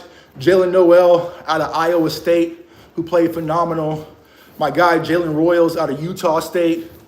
I like him, small school kid, but plays big. You know, so some of those players are there at wide receiver, but I'm definitely considered a wide receiver first 2 rounds. You see what I'm saying? Do I think he's better than Tet? No. I just think Tet's gone. I think that when we had that little glimpse, you know, when we were losing before Micah came back, that's when the dreams of Tet and, you know, Travis Hunter, you know, those kind of guys, the Mason Grahams who kind of still alive, them things is gone. You know what I'm saying? Thanks to Commanders, they gone. You know what I'm saying? So I don't think he's better than Tet, man. I think Tet's the full package. Now, here's something we have to be aware of, though, that could possibly happen. But I don't think it's going to happen. You're starting to see in the NFL, there's like a profile that they like at wide receiver. You see what I'm saying? Because like the shorter kind of Z/slot guys, that's what's trendy, right? The Tank Dells, the Jordan Addisons, like that kind of model. And the bigger wide receivers, they kind of slide a little bit, right? Like the Quentin Johnstons, the Keon Colemans, like those kind of bigger guys. I mean, Eagles got Johnny Wilson, in like the 6th round. So the bigger body wide receivers, they're not as trendy as they used to be, right? People want guys that can play the X, Y, and Z, but predominantly the Y and the Z, so the slot and the Y side of the field, right? So it could be a situation where you could get like one of those bigger X wide receivers that can slightly fall to you. I don't think that's going to happen with Tet because he's just that damn good. But if we're sitting around 11 or 10, we might be in play for a little bit. We might be in play, right? But if we're sitting back at 16 or 17, kiss that goodbye. You see what I'm saying? Let's see here. Let me see. Wichita, Kansas in the building. Cold world, baby. What's going on with you, man? Shout out to the dub, man. They weird, bro. They weird, but they watching, so let them watch. You know what I'm saying? Long as they ain't saying nothing crazy, or you know, saying nothing crazy, we'll let them live. But y'all know how we do here in this community, bro. Ratchets and burners on the game, right? And if you feel like shooting, shoot. If you feel like shooting, shoot. You know what I'm saying? So I can care less. You know what I'm saying? Let the bodies hit the floor.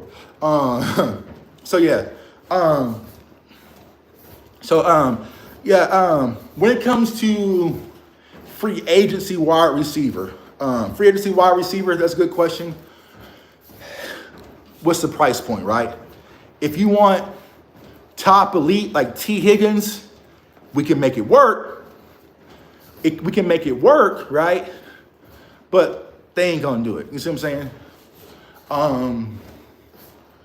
They ain't getting the conversation about would you bring in Stephon Diggs to play with his brother, you know, both coming off of injuries, like that kind of story, you know what I'm saying? You know, I like Stephon, but,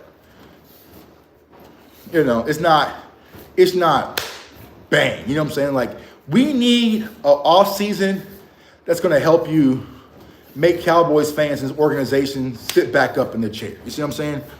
Like, sit back up in the chair, right? So, I think that's how we need to go. Watching Cowboys fans cope is necessary as water. All right, whatever. Cool. So Egbuka, he's one, right? He's another one. So I feel like, once again, when it comes to Emeka, right? If we're around 12 or 11, he's in the play, right? He's in the play around 12 or 11. You know what I'm saying? So yeah, I love him, right? I mean, it's crazy. I've been watching him, for the last like 3-4 years, right? Because of course we scouted Marvin Harrison, then we had JSN, but he kind of always kind of just stood out to me, right? So I've been watching him for years. So it's like, he would be your equivalent next to CeeDee Lamb is getting like a Mari Cooper-esque type player. Very high IQ, crisp routes, you know, cerebral player, right? Just a pure wide receiver, right? When it comes to the Mecca. Now, Luther Burden, he's your explosion. he's your oh shit. Like he plays with a swagger. He plays high octane. Now, if you watch my film session, the one thing I don't like about Luther Burden is when he comes off the line, it isn't always at full tilt, right? But the way he comes off the line, he's often setting up different things, right? So that's the one thing I would like to see improve is even when the ball isn't coming to him, I want to see that full tilt on those routes, right? To still sell it. But once he gets the ball in his hands, y'all, it's lights out. Like once LB gets the ball in his hands, he's lights out, right? So me personally, I like that kind of high octane, that you have to really be afraid of. So I would probably lean for the Cowboys. I don't know. Cowboys, I see a mix. He's more Dak friendly, right, than probably Luther Burden is.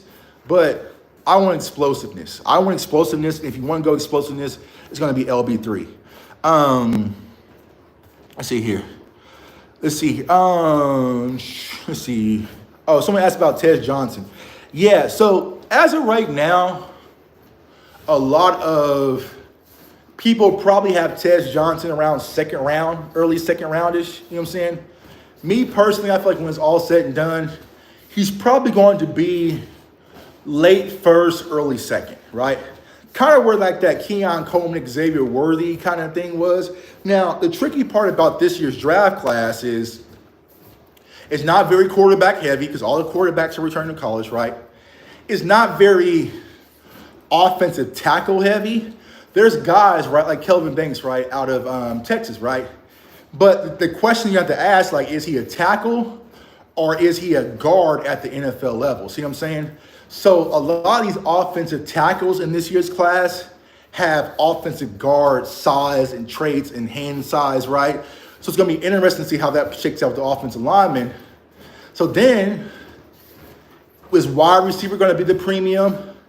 Running back, I feel like, is the deepest class. You have defensive tackle that's solid, but defensive tackle is more about three-tech guys, right? Not really the noses what Cowboys fans are looking for.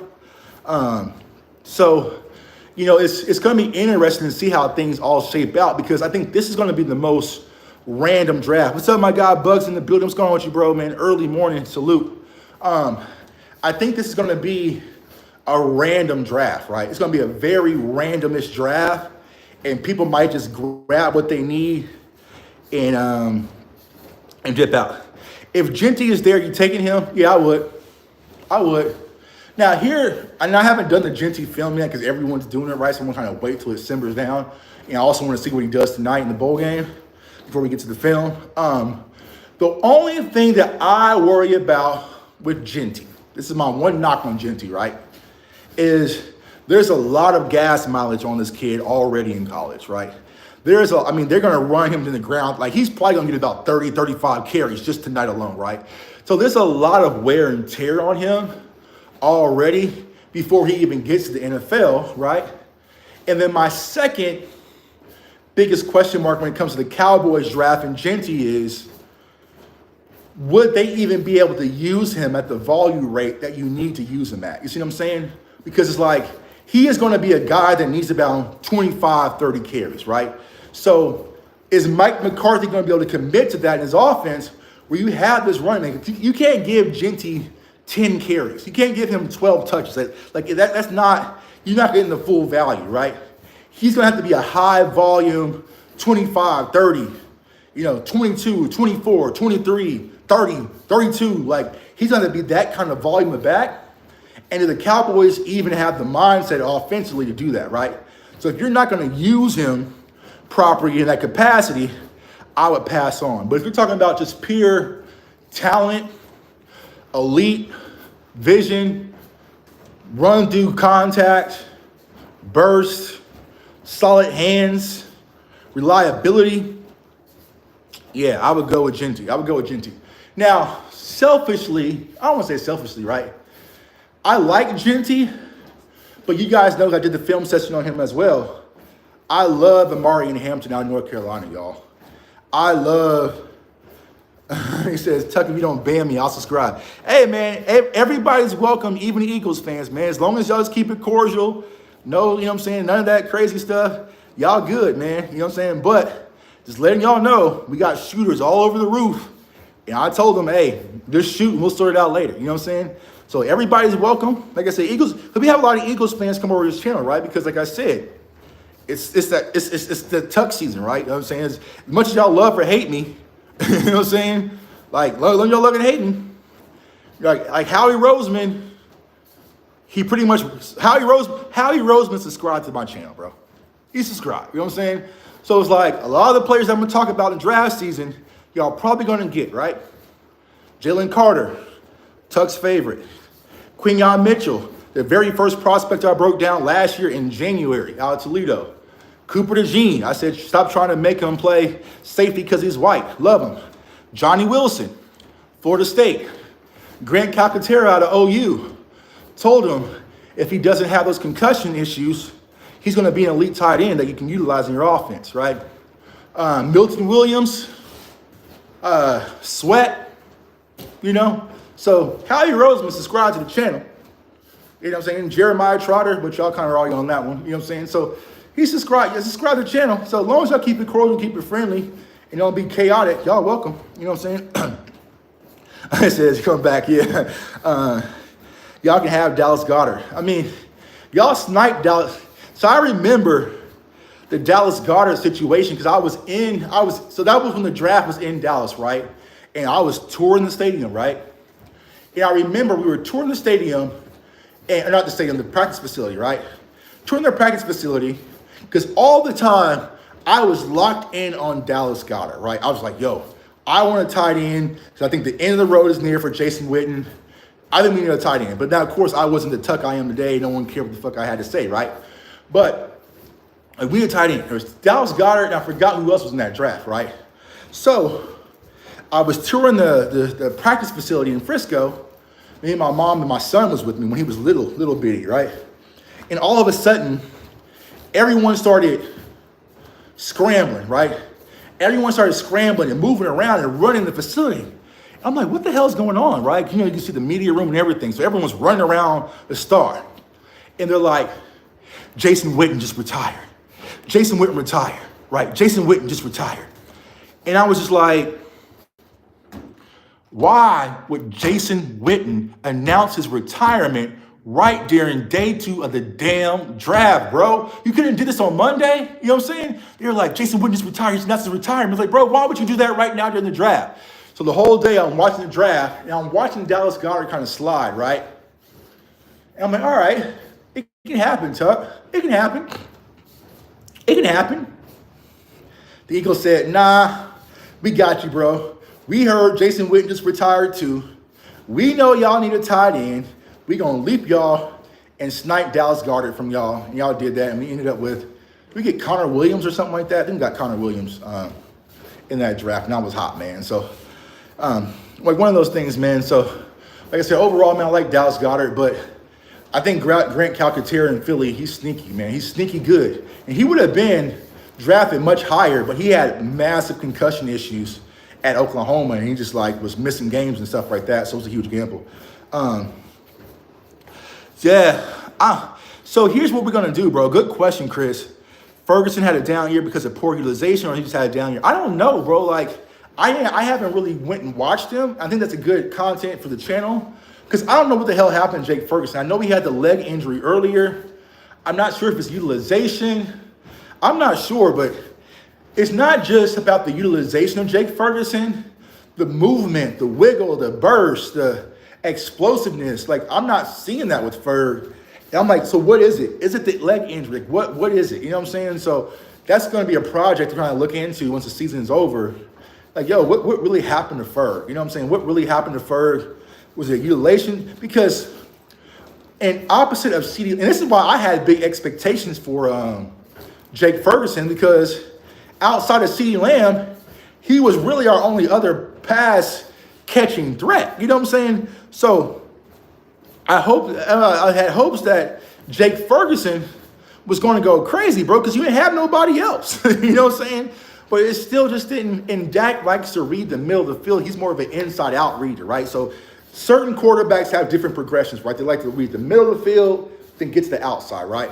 So Dak has always liked to be an inside-out guy. That's why he normally hit like Dalton Schultz was utilized a lot, right? And Cedric Wilson in the slot and Cole Beasley, right? Because they're in the middle of the hashes, the middle of the field, because typically when you're dropping back, right, and you're reading the safeties, you don't have to change the course of vision.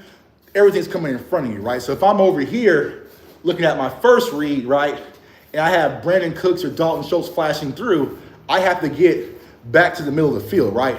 Versus if you're a middle field reader, you drop back, the routes are already crossing your vision, so it's easier to hit those, right? So I always felt Dak was an inside-outside guy. But that's why I thought Jake Ferguson would be going crazy in this offense, right? Because he was going to be your inside threat, right? But for some reason, it really didn't shake out, right? So we'll have to look at it. We'll have to look at the film that tells us. But I say it's a huge down year for Jake Ferguson, which brings in the whole conversation piece as well. I'm also looking at tight end in the draft. You know what I'm saying? I'm also looking at tight end in the draft. So yeah, looking at tight end in the draft. I said my guy Gadsden out of Syracuse, 6'6", speed guy. You know what I'm saying? Also, I mean, Tyler Warren, you're not getting Tyler Warren. You're not getting, the leveling out of Michigan. Like, those tight ends are probably gone. But there's going to be guys day 2 that I think is going to be an upgrade. And they might be an upgrade over Jake Ferguson. But I know how the Cowboys think. They drafted Ferg. They drafted Schoon. You know what I'm saying? So they're probably going to stick with those guys. Let's see here. And the Eagles took 57 years. Ferguson's missing his boy Peyton Hendershot. Where is Peyton Hendershot? Am I going to the draft? Bugs, I don't think I am. Because it's so hard to get to Green Bay. You know what I'm saying? It's so hard to get to Green Bay right now. So I probably won't. You know what I'm saying? Because honestly, the draft is cool. It's a cool experience, you know? But sometimes it's easier for me just content-wise talking to y'all for me just to be in your house. Now, I'll tell you the thing about being in the draft. It really sucks, right? Because what happens is you're in the media room or you're in the press room, right? And like, so case in point, when the Eagles drafted Jordan Davis, right? You know, while you guys are watching it, it's still on like pick 6, right? So while you guys are watching the draft at home chilling, it's like pick 6, right? But when you're sitting in the press room, Eagles media scrambling, everyone's talking, and they're like, Eagles just traded up in the draft. They're about to go get Jordan Davis. They traded for, A.J. Brown. Like, so you're getting like, it's like a bunch of spoiler alerts. So like case in point, when the Cowboys drafted Tyler Smith and also Mozzie Smith, I walked outside the building. Like, I left and grabbed my bags, packed up my stuff and left. So I'm like, bro, y'all ruined the draft like 4 to 5 picks ahead. You see what I'm saying? So I'm just like, bro, this, it's crazy. You know what I'm saying? So I'm like, nah, bro. So when we drafted Mozzie, if you watch my Mozzie video, I left and walked outside. So I'm like, in the press room, bro, everybody's ruining everything. So I was like, nah, I'll probably just chill at the crib, do some content, or I might fly out to Dallas and see, Dez or, some of the players want to do like an in-person, like live stream, like a club or something in Dallas or something like that, bro. But it's like, damn, bro, like, there's no element of surprise. Like, when you get to the draft and get to the press room, bro, like, you know everything. You know everything. There was like, who was it? Y'all remember the draft where a bunch of Cowboys fans, so it was here in Kansas City, right? Yeah, it was Kansas City, right? Where a bunch of Cowboys fans were on Darnell Wright. I think Darnell Wright was out of Tennessee, right? And a lot of Cowboys fans were like, yo, and content creators and media was like, Darnell Wright's going to be the pick, and the Dallas Cowboys are going to be all over it, and he's going to fall to the Cowboys and whatnot, and whoop-de-whoop-de-whoop. By the time I sat down and I packed up my bags and unpacked everything, got my equipment set up, I was sitting next to a guy from the radio station from Chicago, ESPN Radio, and I was also next to like Fox Sports in like New Orleans, right? And they had the GMs and the managers on the phone call, because of course you can hear everything because they're talking, right? And both of them Darnell Wright, Darnell Wright, Darnell Wright, Darnell Wright, Darnell Wright, Darnell Wright. I'm like, that's why I tweeted y'all like, bro, Cowboys ain't getting Darnell Wright. You know what I'm saying? You ain't getting Darnell Wright. You know what I'm saying? Gotta head to work, Tuck. Have a good day, bro. All right, Chris, bro. Appreciate y'all, man. Appreciate y'all. You know what I'm saying? So it's like, one of those things about being the draft, Bugs, I probably won't. Actually, hold on, Bugs. Why doesn't Bugs have a ratchet? Hold on. Let me find you, Broski. Hold on. Let me just go. All right. Let's see here. Bam. Gotta put a ratchet on my dog. All right, cool. So I probably won't go to the draft. Might go to the combine. I just got approved to go to the Senior Bowl, but I'm not going to the Senior Bowl because the Senior Bowl, I forgot, is pressed up right against the Super Bowl, right? So it's like you have the Senior Bowl from that week, last week of January, all the way till Sunday, and then Monday is the very first week of the Super Bowl. So I was like, man, wife ain't gonna let me be gone for 2 weeks straight at the Senior Bowl in Mobile, then turn around and be in New Orleans for a whole week at the Super Bowl. And like, plus, I don't even want to do it my damn self. That's a long time being gone. I'm a homebody. As much as you guys see me out and about doing all this stuff, man, I'm really a homebody. I like being home. I like being in my own house, doing my own thing. You see what I'm saying? Camp, Oxnard, depends. I would say maybe for camp. Camp's a maybe, but we talked behind the scenes, bro. I don't like how they treat content creators and certain media members at camp from the Cowboys standpoint. So I might not even go. Depends, unless they do certain people differently and give them the respect that they deserve. That's just me being candid. Clip it, take it, whatever. But there's certain people, and not just content creators, I'm talking about like true media members, some people that y'all respect. They do them dirty as hell at camp. You know what I'm saying? So for me personally, I don't rock with that. You know what I'm saying? Y'all know me. If I don't like it, I'll just voice my opinion. So, being fully transparent, I covered camp a lot better this year being at my own house than when I was out there in Oxnard, right? Getting mistreated and talked about and all sorts of shit, right? So, right now I have so many different resources and so many different people I can connect and talk to where I get everything before it even happens. Because a lot of people are like, yo, Tuck, how are you breaking down camp and you at home? Bro, I had multiple people sending me clips and live feeds and all sorts of stuff and news. I had my computer up. I had like 12 different angles of every play.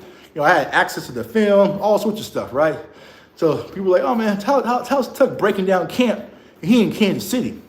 Because I have resources now. I got people who know people who know people who know people that know me. You know what I'm saying? So that's how I'm able to do it. So it doesn't matter as long as the Jones family still owns the team. Yeah, I mean, you're not wrong, Jim.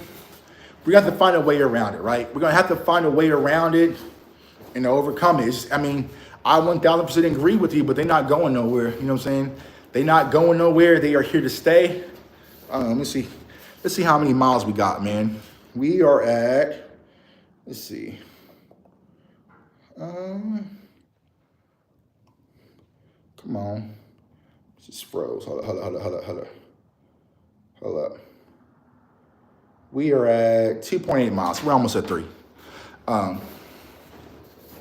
don't think that's going to change. We just got to find a way to work around it. Yeah, I wish we didn't have all these injuries. Yeah, man, the injuries suck, but not just the injuries.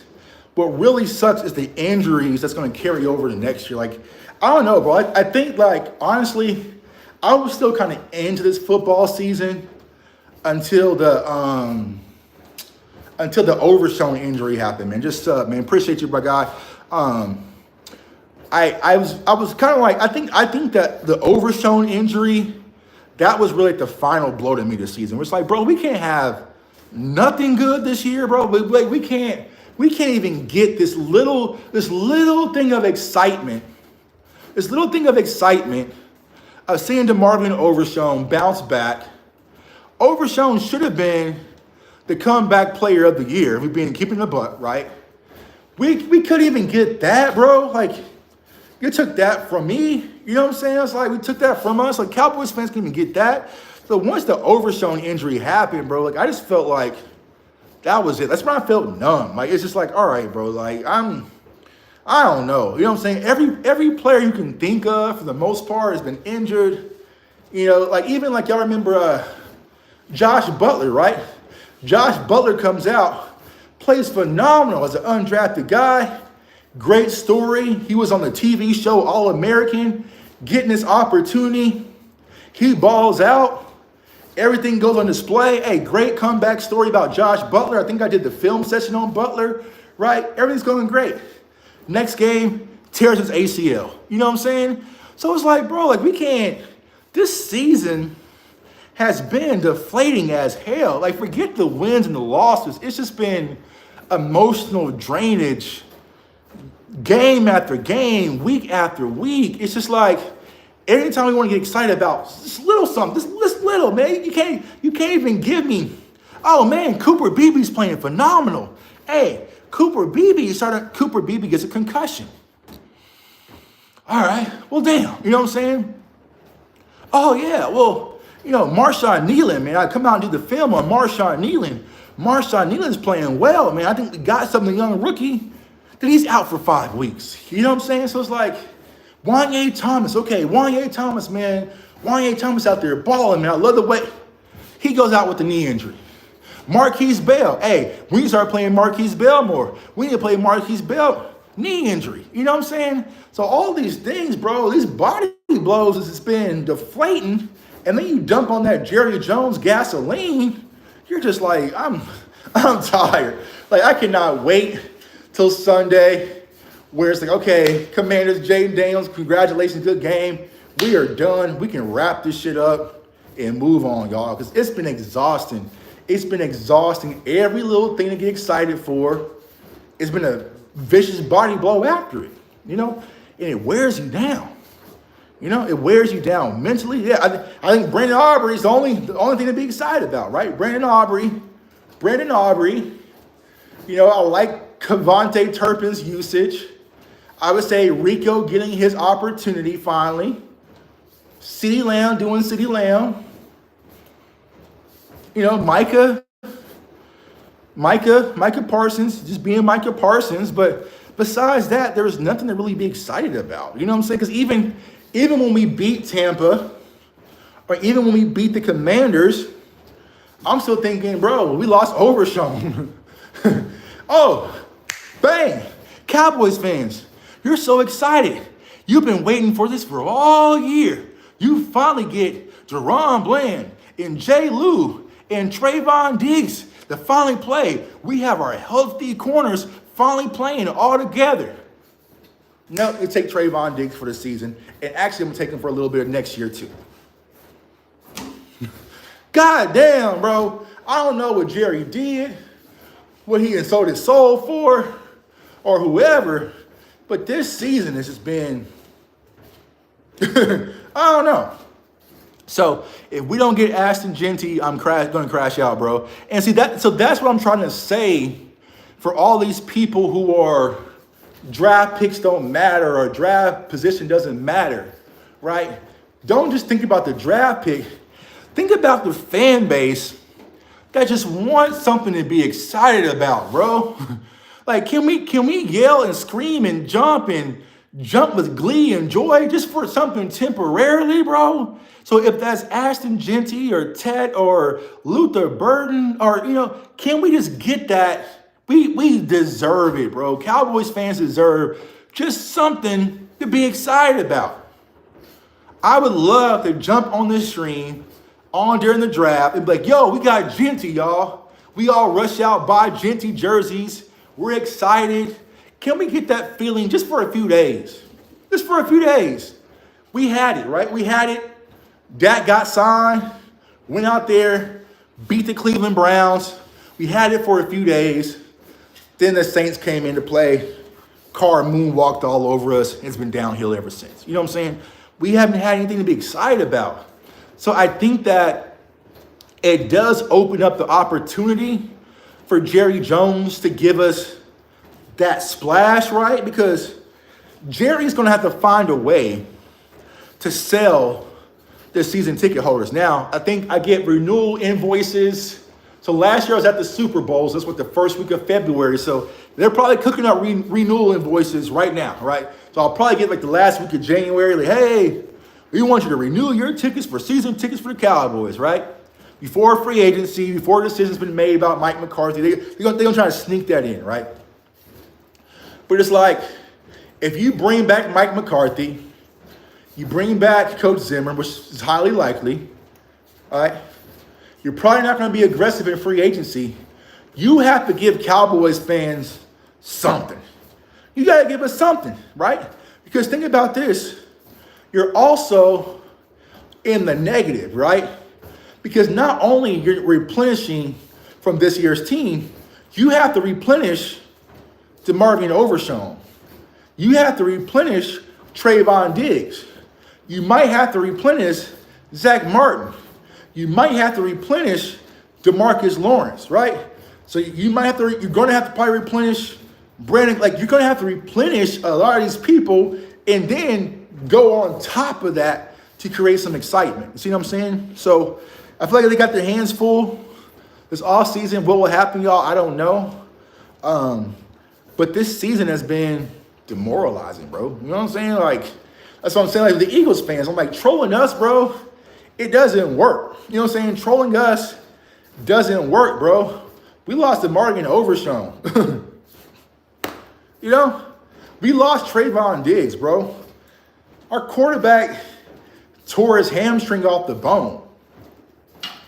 We lost to Marcus Lawrence. You know? Trolling is not going to work, bro. It's like fighting someone who don't want to fight. I don't want to fight, bro. You can have it. You can have it. You can't troll me that the Cowboys or the Eagles blew out the Cowboys. Go to my Twitter. I laddered up and bet big money on the Eagles to win the game. And I cashed the hell out. I took them at money line, took them at -3, took them at -6, took them at -9. I should have took them at -12 and 14 and up and up and up and up, right? But I made big profits out the Eagles winning. Jordan Phillips didn't even play. Brought Jordan Phillips in. He gets injured with a wrist injury. Then go watch Buffalo. Jordan Phillips is playing out of his freaking mind. You know what I'm saying? He's playing out of his freaking mind in Buffalo, right? So this hasn't been anything to, you know, as bad as Brock Purdy's played. 49ers got injuries. No Christian McCaffrey. No Brandon Ayuk. They still walk through us, bro. Houston Texans, C.J. Stroud, sophomore slump. They still walk through us. Kirk Cousins bench from Michael Penix. They still walk through us. You know? Eagles with no Jalen Hurts. They still walk through us. Detroit Lions still walk through us. New Orleans Saints, they still walk through us. Ravens still walk through us. So it's like, I don't know. What do you want? What is this some of these people want from us? Like, they want us to be, oh, it's all right. Y'all being negative fans, bro. What the hell is there been to be excited about? What has there been for us to be positive about? What do you mean we're being negative fans, bro? We got injuries. Steelers was a good game. I like the Steelers game, right?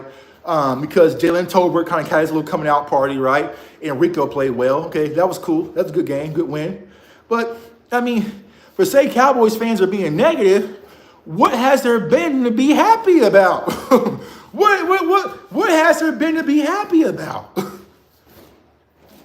You know, that's what I'm saying. Like, I can't be like, oh, y'all Cowboys fans just being negative right now. There has been absolutely nothing to be excited about.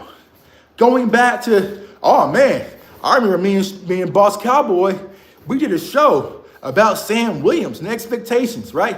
Oh, yeah, Sam Williams moving from Doris Armstrong, and I think Sam Williams really going to rev up, and I saw Sam Williams this offseason. He looked in shape, and he was kind of shredded, looked in better shape. Well, I'm going to take this ACL from him. You're not getting that tuck. What has Cowboys fans had to be excited about? DeMarvin Overshown.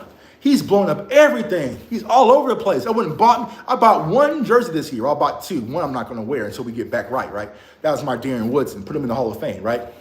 But DeMarvin Overshown playing lights out. I went and bought the DeMarvin Overshown 0 jersey, bro. Can't even get those. Cool. I'm going to take his other knee. There has been nothing for Cowboys to be positive, excited about. Passed on Derrick Henry. Derrick Henry's at 1,700 yards. We're celebrating Rico finally getting 1,000. What am I supposed to be excited about? What am I supposed to be excited about? Bucky Irvin has over 1,000 yards too as an RB2 in Tampa. If he didn't piss off our 4th round pick, maybe he would be a 1,500 yard rusher as RB1 in Dallas. You don't know because he pissed off our 4th round pick for Trey Lance, so we'll never know. What is there to be excited about? You know? That's what I'm saying. Chaos football. The next month will be exciting to be happy about the draft. That is the only thing, and I tell you guys this. That is why I do draft content the way that I do it, because it's the only opportunity for us Dallas Cowboys fans to be excited about something. That's it. That's it. We are hoping that the suffering, the pain, the misery that we've been through this past season leads to a CeeDee Lamb under the tree. Right? That's it. That's all I got for y'all. We are hoping all the suffering, the laughing, the taunting, the trolling, the misery, the Jerry interviews, suffering, getting moonwalked on by Derek Carr, there's an Ezekiel Elliott under the tree. Right? There's a Micah Parsons under the tree. Oh my God! We got Abdul Carter. I can't believe it, y'all. We got Abdul Carter. We're going crazy. Right? Oh my God, we did it, y'all. Pull up. We got Ashton Genty. Jay Tucker's going live. We are hoping that is under the tree. Now, if we go through all this misery, pain, suffering, and it's the Dallas Cowboys draft, Kelvin Banks, offensive guard, Texas. I mean, congrats. He's going to be good. But, you know what I'm saying? That's not what I wanted, right? It's not what I wanted. You know what I'm saying? Yo, what's up, Nova? What's going on, bro? You know what I'm saying? Like, that's what we need, bro. Cowboys fans deserve that feeling after everything that we've been through. Not just this season, since Green Bay. Think about this, right? We had the Green Bay loss, embarrassing. Then Dan Quinn walks. Then you have DeMarcus Lawrence go on the Super Bowl media row and say we're tired, right? And then you had the thing with like CD's parents and Dak, right? So you have that whole ordeal, right? Then you bring in Mike Zimmer, okay, cool. New coaching staff. Pass on Derrick Henry. All this offensive, defensive talent. Then you have the draft. It was cool, but it wasn't nothing crazy. Dak still not signed. CeeDee Lamb holdout. CeeDee Lamb misses camp. Bring back Zeke. You have Royce Freeman and Rico. That's our running back core, right? Bunch of Jerry Jones nonsense, conversation pieces. Game 1, beat the Browns. Dak signed. Okay, cool. CeeDee Lamb returns. After that, it's been nothing. It's been nothing. There has been nothing to be excited about. It's been just drama, lack of performance, lack of effort. There has been nothing for Cowboys fans to be excited about. So I can't say, y'all need to stop being negative. We don't want to be negative. I want to be chilling right now, gearing up, thinking about that Darren Woodson throwback with the big stars on that. I can't wait to wear that for the playoffs. I'm going to pull that out for I would like to be chilling right now. Hey, I would love to be dropping content right now about resting our starters because we need to get rest for the playoffs. Tuck, you're just being negative. Give me something. Give me some positive content to make. I'll make it. I'll make it right now. What do you want me to do? You know what I'm saying? So it just kills me when all these people are coming at Cowboys fans like C or Dwayne and me and Sarge who spend money, time, effort, energy, who bleed, sweat, and love this team. and we gotten zero return on our investment, to be positive.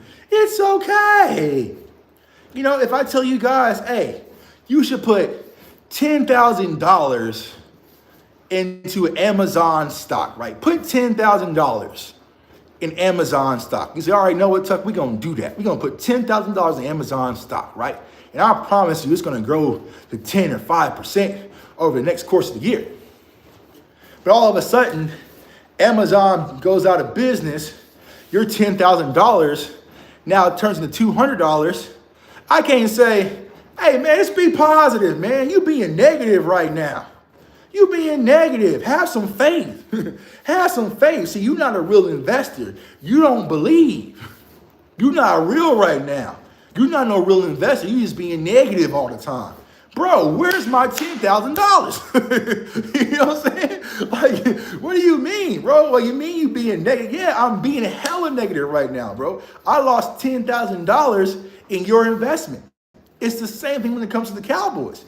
You have a right as a consumer, as a fan, to be frustrated. If we all go out to a restaurant tonight and I take my wife out to eat and I pay for money and the steak isn't done to my expectations and my standard and there's hair in my food and the service was nasty, I can voice my opinion and say, hey, this is not what I paid for. This is not the standard. I'm frustrated with the service that I got at this restaurant. Now, the manager can't come downstairs and be like, oh, bro, you tripping, bro. Just be positive. See, that's what I'm saying. You's always just being negative, man. You got to believe in the... No, bro. I'm voicing my concern because the quality is not up to standard. It's not what I paid for. It's not what I invested for. You have the right to do that as Cowboys fans. Now, where I will suggest that you pivot and what we do different in this community is if there's a negative, let's also find a solution, right? We don't just sit and be negative on this channel, right? And just negative. Nah. All right, we're going to be negative. We're going to tell you you're messing up. We're going to tell you you fucked up, right? But how do we fix it and make it better? That's what we do in this community, right? We don't just say negative. No. All right, bro, you messed up. Like we're our kids, right? We love them to death. They messed up. Love you, son. But here's how we're not going to ever do that again, right? Here's how we're going to fix it. Solution-based content, right? So you have the right to be negative. Let the negativity, let the frustration fuel you. It happens to me, right? As a Cowboys fan, this season stings, right? Now, I will say I don't have the fire like I had last year, right? Because when I walked out that Green Bay game, I was on a mission, bro. When I walked out of San Fran after the playoff loss, I was on a mission. So that's how the day after we lost to Green Bay, I was already on draft content talking about Quinyon Mitchell. I was already locked in, loaded, ready to go, right? So I had that fire, right?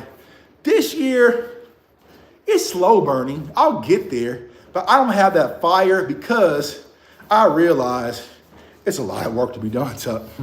It's a whole lot of work to be done, Tuck. It's a whole lot of work to be done, Tuck. And you just smoking the draft again is not going to cut it, bro. It's not going to cut it, bro. You can try. We can hit on the first 4 draft picks, right? Bangers, all pros, right? Pro bowlers.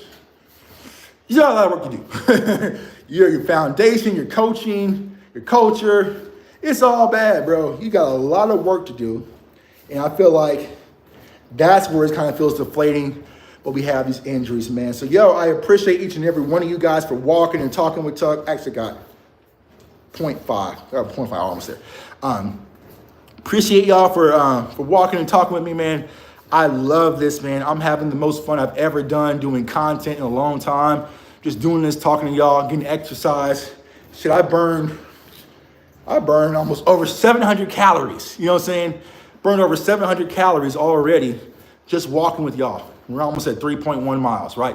So walking, talking to y'all, but I want everyone to have a safe New Year's Eve. Be smart. Use Ubers. Don't drink and drive. The thing that crushes my heart the most is like every year I hop on Facebook the next day and see RIP so-and-so. Be smart, y'all. It's about putting yourself in smart decisions, and setting yourself up for future success, man. Like I said, whatever goal that you set, don't let people discourage you, right? I know people say, oh, the New Year's, new me crowd at the gym. Well, those same people were the New Year, new me crowd at the gym. You see what I'm saying? Those were those same people, right? So yeah, there might be people at the gym that don't know what they're doing. Help them. Help them or shut the hell up. You see what I'm saying? If you're not going to help somebody and put them in the right situation, right, then shut the hell up, man. We'll be back tomorrow, bro. K-Dot, bro. We'll be back tomorrow. We also got some draft content dropping today as well. Like I said, tomorrow, Wednesday, right? Me and Dez Bryant will be going live. Yes, Dez Bryant, the man himself, Big X with the Big 88, will be going live on the channel, talking football, talking our new project, talking about the new Fanatics deal, talking about all the stuff we've been working on, man. So we'll be doing that. So definitely tune in. I will let you guys know in the community. I think it's at 7 o'clock. 7 o'clock. So yeah, man. So appreciate you guys all, man. Keep doing incredible work. Stay encouraged. Stay blessed, man. I'm wishing everyone a prosperous 2025. Even the Eagles fans, right? You know, it's just like, yo, at the end of the day, we're still just human, you know. Who we cheer for don't define us, right? We still got mothers, husbands, daughters, fathers, right? We still got lives to live, right? Yeah, I want everyone to be prosperous and have a good one, man. So I appreciate everyone. Subscribe to the channel. Draft content dropping. Live shows dropping. More work, more walks and talks. We're going to turn up in 2025. I can promise you that. Big sponsorships, big things are happening. And I cannot do it without each and every one of you guys. So I want everyone to stay safe, stay blessed, stay encouraged. And Eagles fans, go Cowboys.